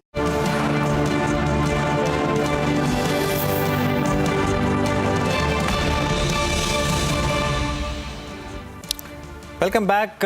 चलिए abacus asset management के senior fund manager अमन चौहान जुड़े हैं हमारे साथ। Aman ji, good afternoon. इस market के लिए पिछले एक महीने में सबसे शानदार चीज़ रही जिस तरीके से कच्चा तेल 110 से कोलैप्स होकर वापस 80 के नीचे आया, और हमने काफ़ी बड़ी उसके बाद रिकवरी एंजॉय भी की। लेकिन आज जिस तरीके से मार्केट में वापस गिरावट आई है, जो कॉस्पी में गिरावट आई, नैस्डैक में जिस तरीके की गिरावट और आगे की गिरावट का रिस्क लग रहा है, क्या ये मार्केट के लिए रिस्क है या एक अपॉर्चुनिटी है? मार्केट के लिए मेरे हिसाब से रिस्क है। कई जनों का ये मानना है कि अगर जो ग्लोबल AI ट्रेड है, डेटा सेंटर ट्रेड है, वहां पे अगर प्रॉफिट बुकिंग होती है, वहां पे बबल बर्स्ट होता है, कुछ होगा तो वो पैसा इंडिया में आएगा। हमारा ये मानना है कि वो पैसा तुरंत इंडिया में नहीं आता है। एक बार अगर आपका प्रॉफिट भी बुक किया या लॉस बुक किया, जो भी किया, वो तुरंत वो पैसा इंडिया में तुरंत नहीं आएगा। तो अगर सेंटिमेंटली नैस्डैक अगर डाउन जाता है, जैसे आज हमने देखा कॉस्पी डाउन है, ग्लोबल मार्केट्स वीक होते हैं, तो इंडियन मार्केट के लिए मेरे हिसाब से तो रिस्क है। भले आगे जाके एक अपॉर्चुनिटी आ जाएगी कि वो पैसा इंडिया आ सकता है। जो आज हम एफआई की सेलिंग देख रहे हैं वो हो सकता है कि रिलेटिव अंडर परफॉर्मेंस इंडिया में काफी रहा है, तो एफआई का पैसा आएगा। बट नियर टर्म तो ये रिस्क है, मार्केट एक बार ग्लोबल वरिस के हिसाब से करेक्ट हो सकता है। ओके, मीनवाइल एकदम से मार्केट में एक नॉक आया, एकदम से एक बार जरा लेकर आइए जरा निफ्टी, और एक जो हल्का सा लग रहा था कि रिकवरी आ रही है, शायद वो 3 PM मूव था या जो भी है, एकदम से मार्केट वापस डे लो पर आया और इनफैक्ट अब हम फ्रेश इंटरडे लो पर हैं 23,823 पर, और एकदम से पुट ऑप्शन प्राइसेस में जंप आया और बैंक निफ्टी देखिए आप अब करीब 700 पॉइंट, जी हाँ 700 पॉइंट के करीब नीचे एकदम से फिसले और यहाँ पर एक ज़बरदस्त डिक्लाइन आई, करीब 1.25% का नॉक आया मार्केट में, और ब्रॉडर मार्केट जो है वहाँ पर भी एक नॉक है। अब देखते हैं अगले कुछ मिनटों तक ये चीज़ सिक्योर होती है या नहीं होती, लेकिन अभी के लिए एकदम से एक डिक्लाइन आई। अच्छा अमन जी, मैं सॉरी एक उस थीम को आगे कंटिन्यू करता हूँ क्योंकि मेरा सवाल थोड़ा रिलेटेड है, सिंस आपने बात की, क्योंकि आपने AI रिवर्सल की बात की। एक IT में क्या व्यू बनेगा अब आपका, क्योंकि यहाँ सबसे ज़्यादा अंडर परफॉर्मेंस हुई है, तो यहाँ पर स्टॉक्स अभी भी 52 वीक लो के करीब है लार्ज कैप IT में, हालांकि मिड कैप IT में कुछ स्टॉक्स ने आउट परफॉर्म किया है।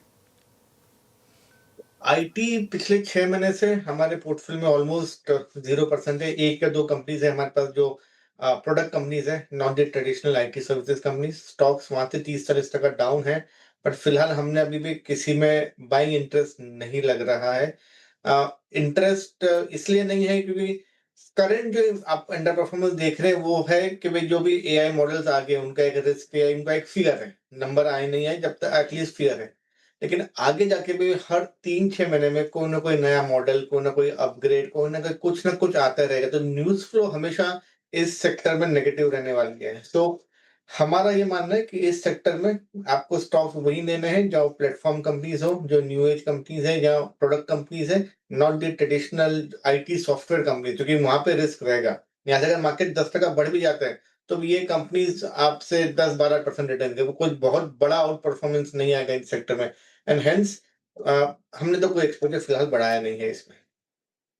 जी हाँ, एक्सपोजर नहीं बढ़ाया है, बहुत ही कॉशियस, बहुत ही आप देखें तो यहाँ पर आपका कॉशियस भी है आईटी पर। अच्छा Aman ji, since crude is now at 77, लग रहा है कि चीज़ें सेटल हो गई हैं between Iran and US. Still Israel के बारे में नहीं कह सकते आप, बट आपकी क्रूड पे जो कॉल है उसके मद्देनजर आप रेट सेंसिटिव पे क्या कर रहे हैं? अगर मैं ऊपर से नीचे के क्रम में चलूं तो चाहे वो सरकारी बैंक हो, बैंक्स हो, एनबीएफसीज है, यहाँ पर आप लोग अब अगले 6 महीने के लिए क्या आउटलुक लेके चल रहे हैं? After almost hitting a patch of 126, crude now is at 77, क्या व्यू रखते हैं आप? क्रूड की वजह से रेट सेंसिटिव में हमारा पहले से ये व्यू रहा है कि इस साल मार्केट बैंकिंग स्टॉक्स के लिए अच्छा रहेगा, इसलिए काफी सारे हमारे ने पिछले साल एक्सपोजर बढ़ाया भी था। यहाँ से इंक्रीमेंटली अब हम और एक्सपोजर नहीं बढ़ा रहे, थोड़ा पीएसयू बैंक्स का वेट कम करके प्राइवेट बैंक्स और एनबीएसएस में शिफ्ट किया है, क्योंकि रेट्स थोड़े जो 10 ईयर यील्ड था इंडिया में बीच में तो 7+ हो गया था, अभी वापस कूल डाउन हुआ है, एफसीआर का भी पैसा आएगा, तो उस हिसाब से जो लगा था कि हम काफी सारी प्रॉफिट बुकिंग कर सकते हैं इस साल बैंकिंग स्टॉक्स में, वो फिलहाल अब नहीं कर रहे हैं, तो खाली रिलेटिव शिफ्ट कर रहे हैं, पीएसयू बैंक्स से निकल के थोड़ा एनबीएफसी और प्राइवेट बैंक्स ले रहे हैं। ओके अमन जी, गुड आफ्टरनून, श्रेया बात कर रही हूँ। जब आईटी पर प्रश्न पूछा था सर आपसे, तो आपने कहा था कि न्यू एज आईटी स्टॉक्स में रहना ही सही रहेगा। अभी ओवरऑल न्यू एज स्टॉक्स आपको कैसे लगते हैं? ओवरऑल ये स्पेस कैसे आप देखते हैं आप इसको? आज मीशो 8% अप है, नौकरी में अच्छे मूव्स हैं, फिजिक्स वाला अच्छा कर रहा है, तो इस स्पेस को लेकर आपका नजरिया फिलहाल क्या बन रहा है? पॉजिटिव है, क्योंकि ग्रोथ यहीं पे है। खाली इस सेक्टर में एक ही कंसर्न रहा है वैल्यूएशंस का। तो जो भी सेक्टर या जो भी स्टॉक में आपको लगता है कि भाई वैल्यूएशन जो है, प्रीमियम तो सब जगह पे, जो प्रीमियम जस्टिफाइड है उस सेक्टर में डेफिनेटली और उस स्टॉक में डेफिनेटली आप देख सकते हैं। हमको ये लगता है कि अभी भी एफआईज की काफी सारी होल्डिंग्स ट्रेडिशनल आईटी कंपनीज में, इन्फोसिस, टीसीएस, विप्रो, ये सब कंपनीज में धीरे धीरे ये काफी ज्यादा पैसा वहां से निकल के ये न्यू एज कंपनीज में शिफ्ट हो सकता है, तो वो भी एक काफी कैसे पॉजिटिव ट्रिगर रहेगा इस पूरे सेक्टर के लिए। अच्छा, ये रियल एस्टेट, होम इम्प्रूवमेंट, इन सब स्पेसेस पर अब आपका क्या व्यू है? क्योंकि काफ़ी यहाँ भी हमने लंबा एक अंडर परफॉर्मेंस देखा, पिछले कुछ हफ्तों में यहाँ भी थोड़े से मूव्स आए हैं, लेकिन रियल एस्टेट न्यूट्रल है बट होम इम्प्रूवमेंट पे काफी पॉजिटिव व्यू है, क्योंकि पिछले 2-3 साल से आपके रेसिडेंशियल सेल्स तो हो रहे थे, बट इस सेक्टर में, होम इम्प्रूवमेंट सेक्टर में उतना स्ट्रॉन्ग डिमांड नहीं था। प्लाईवुड हो, एमडीएफ हो, टाइल्स हो, सैनिटरी वेयर हो, सब सेक्टर में सिंगल डिजिट ग्रोथ थी। यहाँ से अभी हमको पिकअप दिख रहा है ग्रोथ रेट्स में, और अगर वो होता है तो इस सेक्टर में रीरेटिंग हो जाएगी। काफी सारे स्टॉक्स, अच्छी कंपनीज हैं, 3-4 साल से पैसे नहीं बने हैं, क्योंकि एक तो महंगे थे और ग्रोथ आई नहीं, तो काफी पी डी रेट हो गया। यहाँ से अगर ग्रोथ पिकअप हो जाए, जो हमें लग रहा है कि होनी चाहिए, देन आने वाले 6 से 12 महीने में ये सेक्टर काफी अच्छा रिटर्न दे सकता है। ओके, चलिए ये भी हो गया रियल एस्टेट पर। अच्छा अमन जी, जिसे कहते हैं ना, फ्लाइट टू सेफ्टी बाजार ने आज सुबह सुबह लैच ऑन किया पूरे फार्मा को। न्यूज़ खबरों का क्रम अच्छा रहा है। और अभी कुछ देर पहले हम हेल्थ केयर स्पेस की बात कर रहे थे, कंचन से बात कर रहे थे हम हाउस व्यूज़ पर। उन्होंने कहा कि भाई preventive checkups, health care demand काफ़ी बढ़ रही है, हॉस्पिटल्स को एक्सपेंड करने का मौका मिल रहा है। अभी आप फार्मा में और हेल्थ केयर में स्पेस में क्या व्यू रखते हैं? फार्मा में व्यू बहुत पॉजिटिव है। पिछले 1 साल से हमने इसका वेट बढ़ाया ही है अक्रॉस द बोर्ड। प्रिडोमिनेटली जो एक्सपोर्ट ड्रिवन कंपनीज है, उनमें काफी एक्सपोजर इंक्रीज किया है, क्योंकि उनको करेंसी बेनिफिट भी है, और जो टैरिफ का जो कंसर्न था वो भी रहा नहीं है। और अगर टैरिफ आ भी जाता तो फार्मा में मेरे हिसाब से कोई बड़ा इम्पैक्ट आएगा नहीं। तो हमने तो एक्सपोर्ट कंपनी ज्यादा की है। सीडीएमओ अभी बजवर्ड है मार्केट में, बट वहां पर बहुत सिलेक्टिव रहना है, क्योंकि 40-50 पी की कंपनी से 1-2 क्वार्टर भी डिस्काउंट आता है तो सीधा 30-40% स्टॉक में करेक्शन आ जाता है। सो वहां पे हम एकदम सिलेक्टिव हैं। डोमेस्टिक फार्मा में ज्यादा एक्सपोजर नहीं है, क्योंकि वैल्यूएशन कंसर्न्स वहां पे। तो स्टडी कंपनीज है, अच्छी कंपनीज है, स्टडी 10-12-15% का ग्रोथ है, बट सिंस महंगी है इसलिए पोर्टफोलियो में नहीं है। अगर यहाँ पे कोई अपॉर्चुनिटी मिलती है तो यहाँ पे भी हम देखने को रेडी है। तो ओवरऑल पूरे फार्मा बस के, वैसे वो एक्सपोर्ट हो, सीडीएमओ हो, डोमेस्टिक हो, व्यू काफी पॉजिटिव है, सकारात्मक व्यू और फार्मा स्पेस को लेकर। लेकिन अमन जी, ये एफएमसीजी पैक चलने का नाम ही नहीं ले रहा, इसकी अंडर परफॉर्मेंस कब तक जारी रहेगी? आपका व्यू क्या बन रहा है सर यहाँ पर? जब तक मॉनसून से क्लैरिटी नहीं आती एफएमसीजी स्टॉक्स नहीं चलेंगे ऐसा लग रहा है। और अगर मॉनसून वीक है तो जब तक इन्वेस्टर को ये कॉन्फिडेंस नहीं है, तो जो वीकनेस है उसका इम्पैक्ट ऑलरेडी आ गया है, तब तक कोई भी आके फ्रेश एफएमसीजी में बाइंग नहीं करेगा, वैसे हमारी राय है। तो फिलहाल हम तो इसको अवॉइड कर रहे हैं, क्योंकि नियर टर्म में मॉनसून अनसर्टेनिटी भी काफी बड़ी है। अच्छा अमन जी, ये डॉलर इंडेक्स को देखते हुए मेटल्स क्रैक हो रहे हैं, और मेरे ख्याल से इस साल का दूसरा ऐसा टाइम है जब हम मेटल्स को ऐसे क्रैक होता हुआ देख रहे हैं ना। हमारे पास एक चंक है पूरा इंडस्ट्रियल मेटल्स का, then ferrous and non ferrous group. इस पर आपका टेक क्या है? इस बार का ये प्रॉफिट टेकिंग, शॉर्टिंग कितनी गंभीर नजर आ रही है आपको? जो लोग इन द मनी है वो क्या करें? And what about precious metals? I mean finally gold 147-146 की ट्रेजेक्ट्री में है versus I think all time high of 1.82 है ना, 1.82। गोल्ड फाइनेंस कंपनियों पे क्या करें जहां लोग मनी इन द मनी है अभी भी? तीन इनफैक्ट मेरे इस प्रश्न के अंश हो गए यहाँ पर अमन जी। मेटल के व्यू पॉजिटिव है, near term definitely profit booking है। 97 का आपने जो डॉलर इंडेक्स का आज 101 हो गया, इसके पीछे थोड़ी प्रॉफिट बुकिंग हुई है। हमारा ये मानना है कि इस साल steel will do better with in the metals pack, and उस वजह से हमने स्टील स्टॉक्स पे अपना एक्सपोजर बढ़ाया है। गोल्ड पे कोई फिलहाल व्यू नहीं है, क्योंकि गोल्ड हम ना इतना इंडिविजुअल ट्रैक करते हैं, ना हमारा कोई एक्सपर्टीज है, और इस हिसाब से गोल्ड फाइनेंस कंपनी से भी ऐसा कोई नियर टर्म व्यू नहीं है, कोई होल्डिंग नहीं है, और कोई होल्डिंग बढ़ाने का फिलहाल तो कोई मूड नहीं है, क्योंकि ऐसा लग भी नहीं रहा है कि गोल्ड यहाँ से एकदम भाग जाएगा। अगर लगे कि भाई गोल्ड के प्राइसेस में इंप्रूवमेंट होता तो sentimentally definitely these companies will do well, but फिलहाल के लिए एनबीएफसीज में हाउसिंग फाइनेंस कंपनीज है, ब्रोकिंग कंपनीज है, कैपिटल मार्केट रिलेटेड कंपनीज है, वेल्थ कंपनीज है, ये सब काफी कंपनीज है जिसमें हमारा एक्सपोजर है, ना कि गोल्ड फाइनेंस कंपनीज। ओके, एक पॉसिबली आखिरी सवाल मेरी तरफ से। आपने कहा कि अभी अगर ये एआई की ट्रेड रिवर्स होगी तो एक्सपीरियंस आपका ये कहता है कि ज़रूरी नहीं है कि पैसा तुरंत भारत में आए। मेरा सवाल अब आपसे यही है कि क्या एक मान के चलें कि भारत में अभी एफआई का पैसा नहीं आएगा, और उसको लाने के लिए हमें क्या करने की ज़रूरत है? क्या एक कैपिटल गेंस टैक्स कम करना, क्या ये एक रिक्वायरमेंट है या कुछ और, या फिर मान के चलें कि अभी आत्मनिर्भर ही रहेगी हमारी मार्केट? एफआई का पैसा लाने के लिए एक ट्रिगर की जरूरत है। वैल्यूएशन कंफर्टेबल है, ग्रोथ रेट्स डिसेंट है इंडिया में, पिकअप होगा अभी एक बार ये मानसून की क्लैरिटी आ जाए उसके बाद, तो गवर्नमेंट को कोई ना कोई ट्रिगर लाने के लिए कदम उठाना पड़ेगा।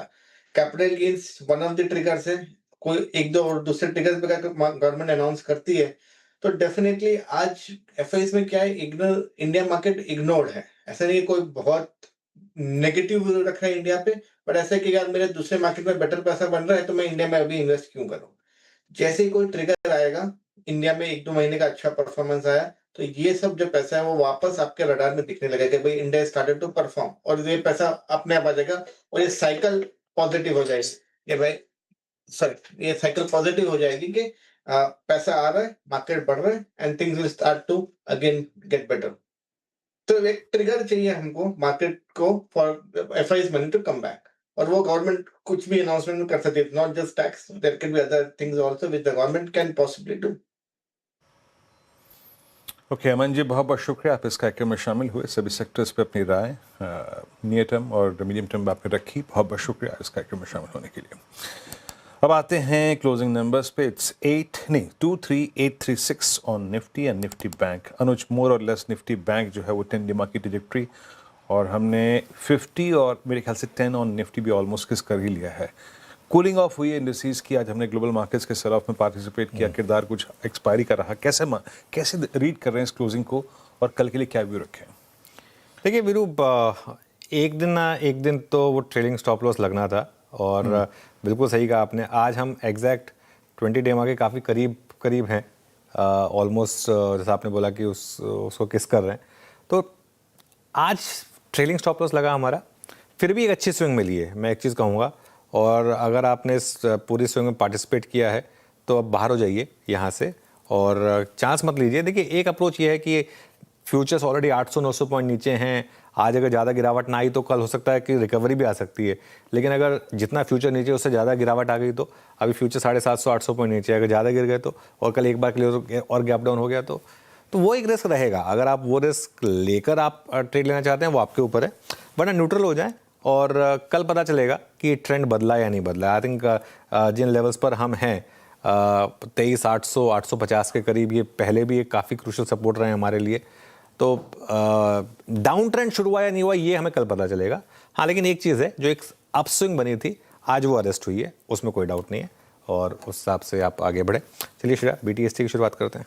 राइट सर, कल का इंपॉर्टेंट दिन, कल पता चलेगा कि ट्रेंड बदला है कि नहीं। फिलहाल अभी आपको न्यूट्रल जाने की सलाह है। चलिए अब BTST और STBT ट्रेड्स की शुरुआत कर लेते हैं, और शुरुआत करेंगे अमित जी आपसे। बताइए कल के सेशन के लिए क्या चुनेंगे आप? श्रेया जी, यहाँ पे हमने जिंदल स्टील एंड पावर में एक अच्छा खासा ब्रेकडाउन देखा है। वीकली सपोर्ट लगभग 1110 के आसपास है। स्टॉक ने 200 डेमा पे कंसोलिडेट किया था और ये दोनों सपोर्ट्स टूट गए। 200 डेमा के नीचे आज वॉल्यूम्स के साथ स्टॉक नीचे है। तो जिंदल स्टील एंड पावर का फ्यूचर्स लगभग ट्रेड कर रहा है 1085 पे। इसे शॉर्ट करना है। स्टॉप लॉस हमारा रहेगा 1100 का और टारगेट्स यहाँ पे रहेंगे 1050 के। जिंदल स्टील आपके यहाँ पे सेल कॉल है। मानस आपका ट्रेड? देखिए अशोक लेलैंड पे मेरा ध्यान है। मेरे ख्याल से यहाँ पर अभी गिरावट बढ़ेगी क्योंकि स्टॉक अपने 10-20 डे मूविंग एवरेज के नीचे फिसला है, तो इसके फ्यूचर में बिकवाली करने का ट्रेड लेना है। आपके जो स्टॉप लॉसेस हैं वो 155.50 पे रहेंगे और नीचे की तरफ 145 के आपको टारगेट सेट करना है। अशोक लेलैंड, ये मानस जी की पिक हो गई। कविता जी आप क्या चुनेंगी, BTST STBT? Share cash segment से कार्ट्रेड टेक, ये सेटअप काफी अच्छा बना हुआ है। As a disclaimer, as a short term positional call हमारे क्लाइंट्स इसे राइट कर रहे हैं फॉर द 3200 टारगेट। मौजूदा भाव से एज अ BTST अगर कोई लेकर जाना चाह रहा है तो 2540 के स्टॉप लॉस के साथ इसे अप्रोच करना चाहिए 2800-2850 के प्राइस के लिए। ओके, चलिए अब चलते हैं हम रचना जी के पास। रचना जी बताइए आपकी ट्रेड। जी, बहुत एक्सेप्शनल मोमेंटम है डाउन साइड पे मार्केट में, तो हम आइशर मोटर्स को शॉर्ट साइड पे प्ले करेंगे फ्यूचर्स पे। हम इसमें एसएल लगाएंगे 7680 का, 100 रुपीज का करीब एसएल लगेगा, और डाउन साइड पे हमारा टारगेट रहेगा, पहला target 7400 and second target would be 7200।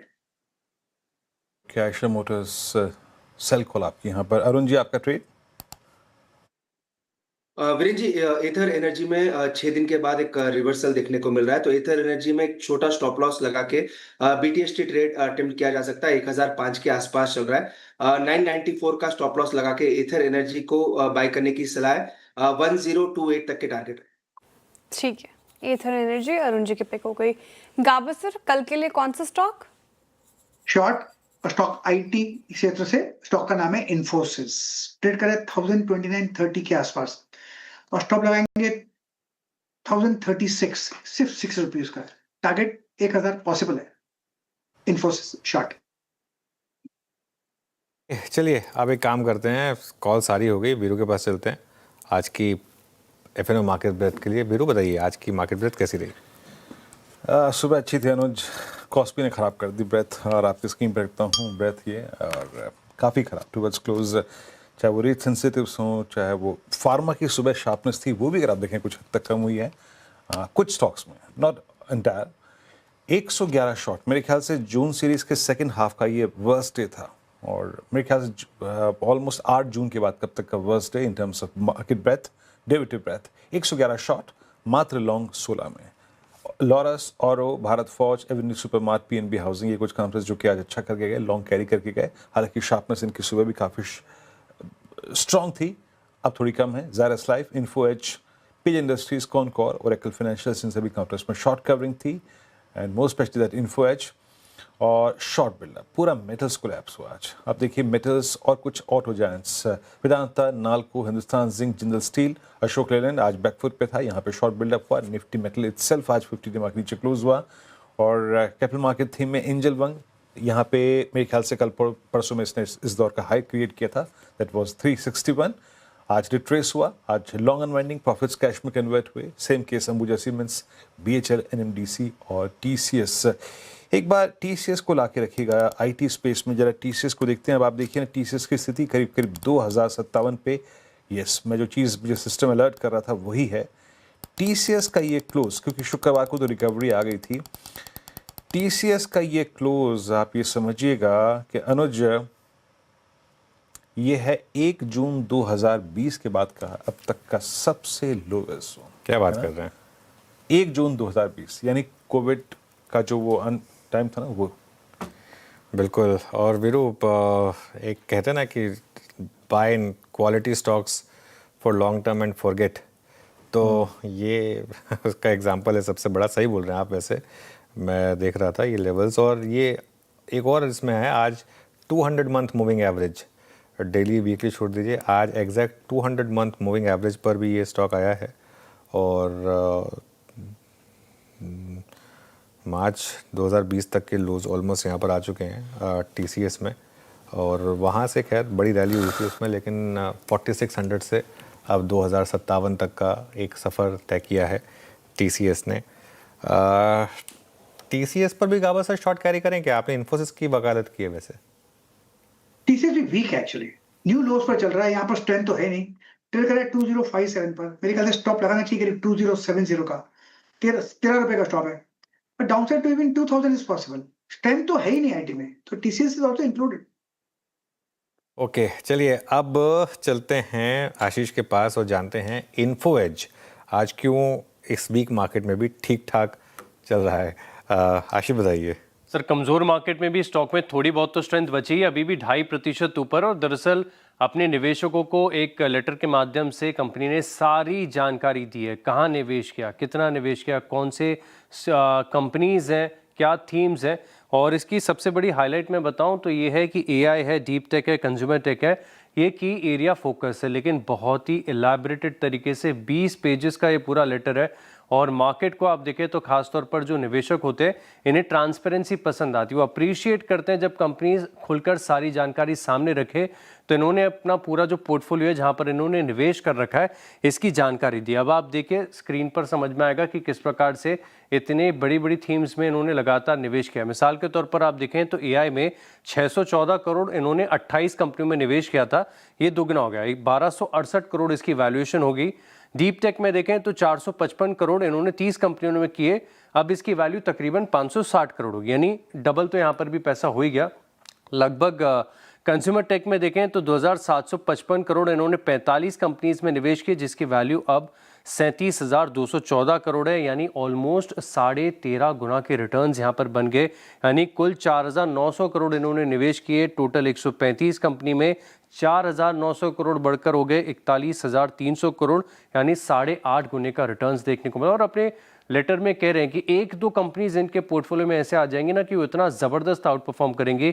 और इस कंपनी का तो वैसे भी आप देखें तो ट्रैक रिकॉर्ड रहा है। ये वही कंपनी है जिसने बहुत ही अर्ली फेज में, चाहे पीबी फिनटेक हो या जोमैटो हो, इसमें निवेश किया और लंबे समय तक ग्रोथ को पूरी तरीके से इन्होंने राइड किया। और एक और बड़ी खास बात है जो पूरे लेटर में मुझे पसंद आई, बिखचंदानी साहब कह रहे हैं कि we are in the business of investing money not raising money, यानी ये पैसा रेज करके निवेश नहीं करते, खुद के जो कैश फ्लोज है इसी से आप देखें तो मेजॉरिटी इनके इन्वेस्टमेंट निकल कर आते हैं। और स्टॉक में आप देखें तो ज़बरदस्त कंपाउंडिंग हुई है, अच्छे रिटर्न्स दिए हैं। अच्छे रिटर्न्स रहे हैं इन्फो एज के स्टॉक में, बिल्कुल इसमें कोई डाउट नहीं है। और जो उन्होंने जहाँ जहाँ इन्वेस्ट किया वो ज़्यादातर सक्सेसफुल रहे और अच्छा मूव यहाँ पर आया इन्फो एज में। ये अमित जी, इन्फो एज नौकरी क्या भी रहेगा स्टॉक पर? जी अनु जी, इन्फो एज का अगर हम चार्ट देखें तो इसने एक अच्छा खासा बेस बनाया 950 200 के लेवल पे वीकली चार्ट्स पे। डेली स्ट्रक्चर की बात करें तो फाइनली इस स्टॉक ने 10, 20 और 50 डेमा रिगेन किया है। तो जब तक इसमें 980, 990 के लेवल्स मेंटेन है, मुझे लगता है नियर टर्म में नेक्स्ट रेजिस्टेंस 1050 का है। तो पोजीशन बनाई जा सकती है, 990 का स्टॉप लॉस रहेगा for probable targets of 1050। Okay, meanwhile एक बार आप जरा निफ्टी लेकर आइए। इंट्राडे चार्ट अभी अभी हमने 800 तोड़ दिया। जी हाँ, 23,800 तोड़ दिया। अब इशू क्या है, क्योंकि लास्ट 30 मिनट का वीवेप प्राइस लेते हैं, क्लोजिंग आएगी आपकी मोटा मोटी 23,827 पर। एक बार अगर वो आपका प्रोविजनल वो जो एडजस्टेड प्राइस वाला फाइल करिएगा, 827 के आसपास की आपकी एडजस्टेड क्लोज आएगी, इंडिकेटेड क्लोजिंग प्राइस 823 के आसपास। लेकिन जो लास्ट ट्रेडेड रेट है वो 800 के नीचे ही रहा करीब करीब। यहाँ पर दिक्कत आपको क्लियरली दिखाई देगी स्क्रीन पर। बैंक निफ्टी भी लेकर आइए। बैंक निफ्टी भी 800 पॉइंट नीचे और वो 57,200 का जो लेवल था अब उसके नीचे आप ट्रेड कर रहे हैं, तो क्लियरली दिक्कत तो है मार्केट में। और ठीक है, काफ़ी दिन से तेज़ी एंजॉय की थी, एक थोड़ी सी वीकनेस आ गई। हाँ, ये जरूर कह सकते हैं आपकी पिछले फ्राइडे भी वीकनेस थी, आज भी वीकनेस आ गई, बीच में एक दिन का हो रहा। अच्छा, एक और इंटरेस्टिंग खबर आई इस बीच में, स्काईमेट ने कहा है कि लॉन्ग टर्म एवरेज से 90% से नीचे के चांसेस रहेंगे। वो बहुत नेगेटिव होगा अगर ऐसा है तो। एल नीनो का इम्पैक्ट क्लियरली है और एल नीनो का एक इम्पैक्ट अगर रहा तो यहाँ पर एक क्लियरली आपको थोड़ा सा नेगेटिव दिख सकता है। एक बार अशोक लेलैंड लेकर आइएगा जरा। और एक चीज़ मैं आपको बताऊं, अशोक लेलैंड पर सीएनबीसी आवाज़ पर एक नेगेटिव व्यू लिया गया था, आपको याद होगा श्रेया, और लगातार इस स्टॉक ने अंडर परफॉर्म किया। इवन इस बार की जो ऑटो की रैली थी, एक व्यू हमने ये लिया था कि अशोक लेलैंड से शायद आप इस रैली में से बाहर निकले। बाकी स्टॉक्स में फिर भी ठीक है, लेकिन ये रैली शायद ना टिक पाए क्योंकि यहाँ फंडामेंटली थोड़ा सा स्टॉक जो है वो कमज़ोर हुआ है। तो ये अशोक लेलैंड। मानस जी, एक बार अशोक लेलैंड का चार्ट देखिए, क्या रैली खत्म हुई यहाँ पर? सॉरी, मानस ने अशोक लेलैंड पे ही कॉल दी थी। क्या टारगेट थे मानस जी आपके? तो देखिए 145 के टारगेट मेंशन किए थे, लेकिन पोजिशनली भी समझे तो बाउंस बैक देखने को मिला था। लेकिन स्टॉक 200 डे मूविंग एवरेज के ऊपर नहीं निकला और गिरावट में वापस 10-20 डे मूविंग एवरेज को ब्रेक कर दिया, उसके नीचे फिसला है। तो बिल्कुल चांसेस बनते हैं कि पोजिशनली भी शायद यहाँ पर वीकनेस कंटिन्यू रहे। शायद स्टॉक 140 के नीचे भी देखने को मिले और शायद आपको 132 रुपए के प्राइस भी आने वाले समय में अशोक लेलैंड दिखा सकता है। पर मैंने जो कॉल दिया है वो ट्रेडिंग कॉल है, जिसके टारगेट 145 के आसपास। ओके, बिल्कुल 145 के टारगेट हैं। लेकिन देखिए पोजिशनली भी अशोक लेलैंड काफ़ी वीक हो चुका है। और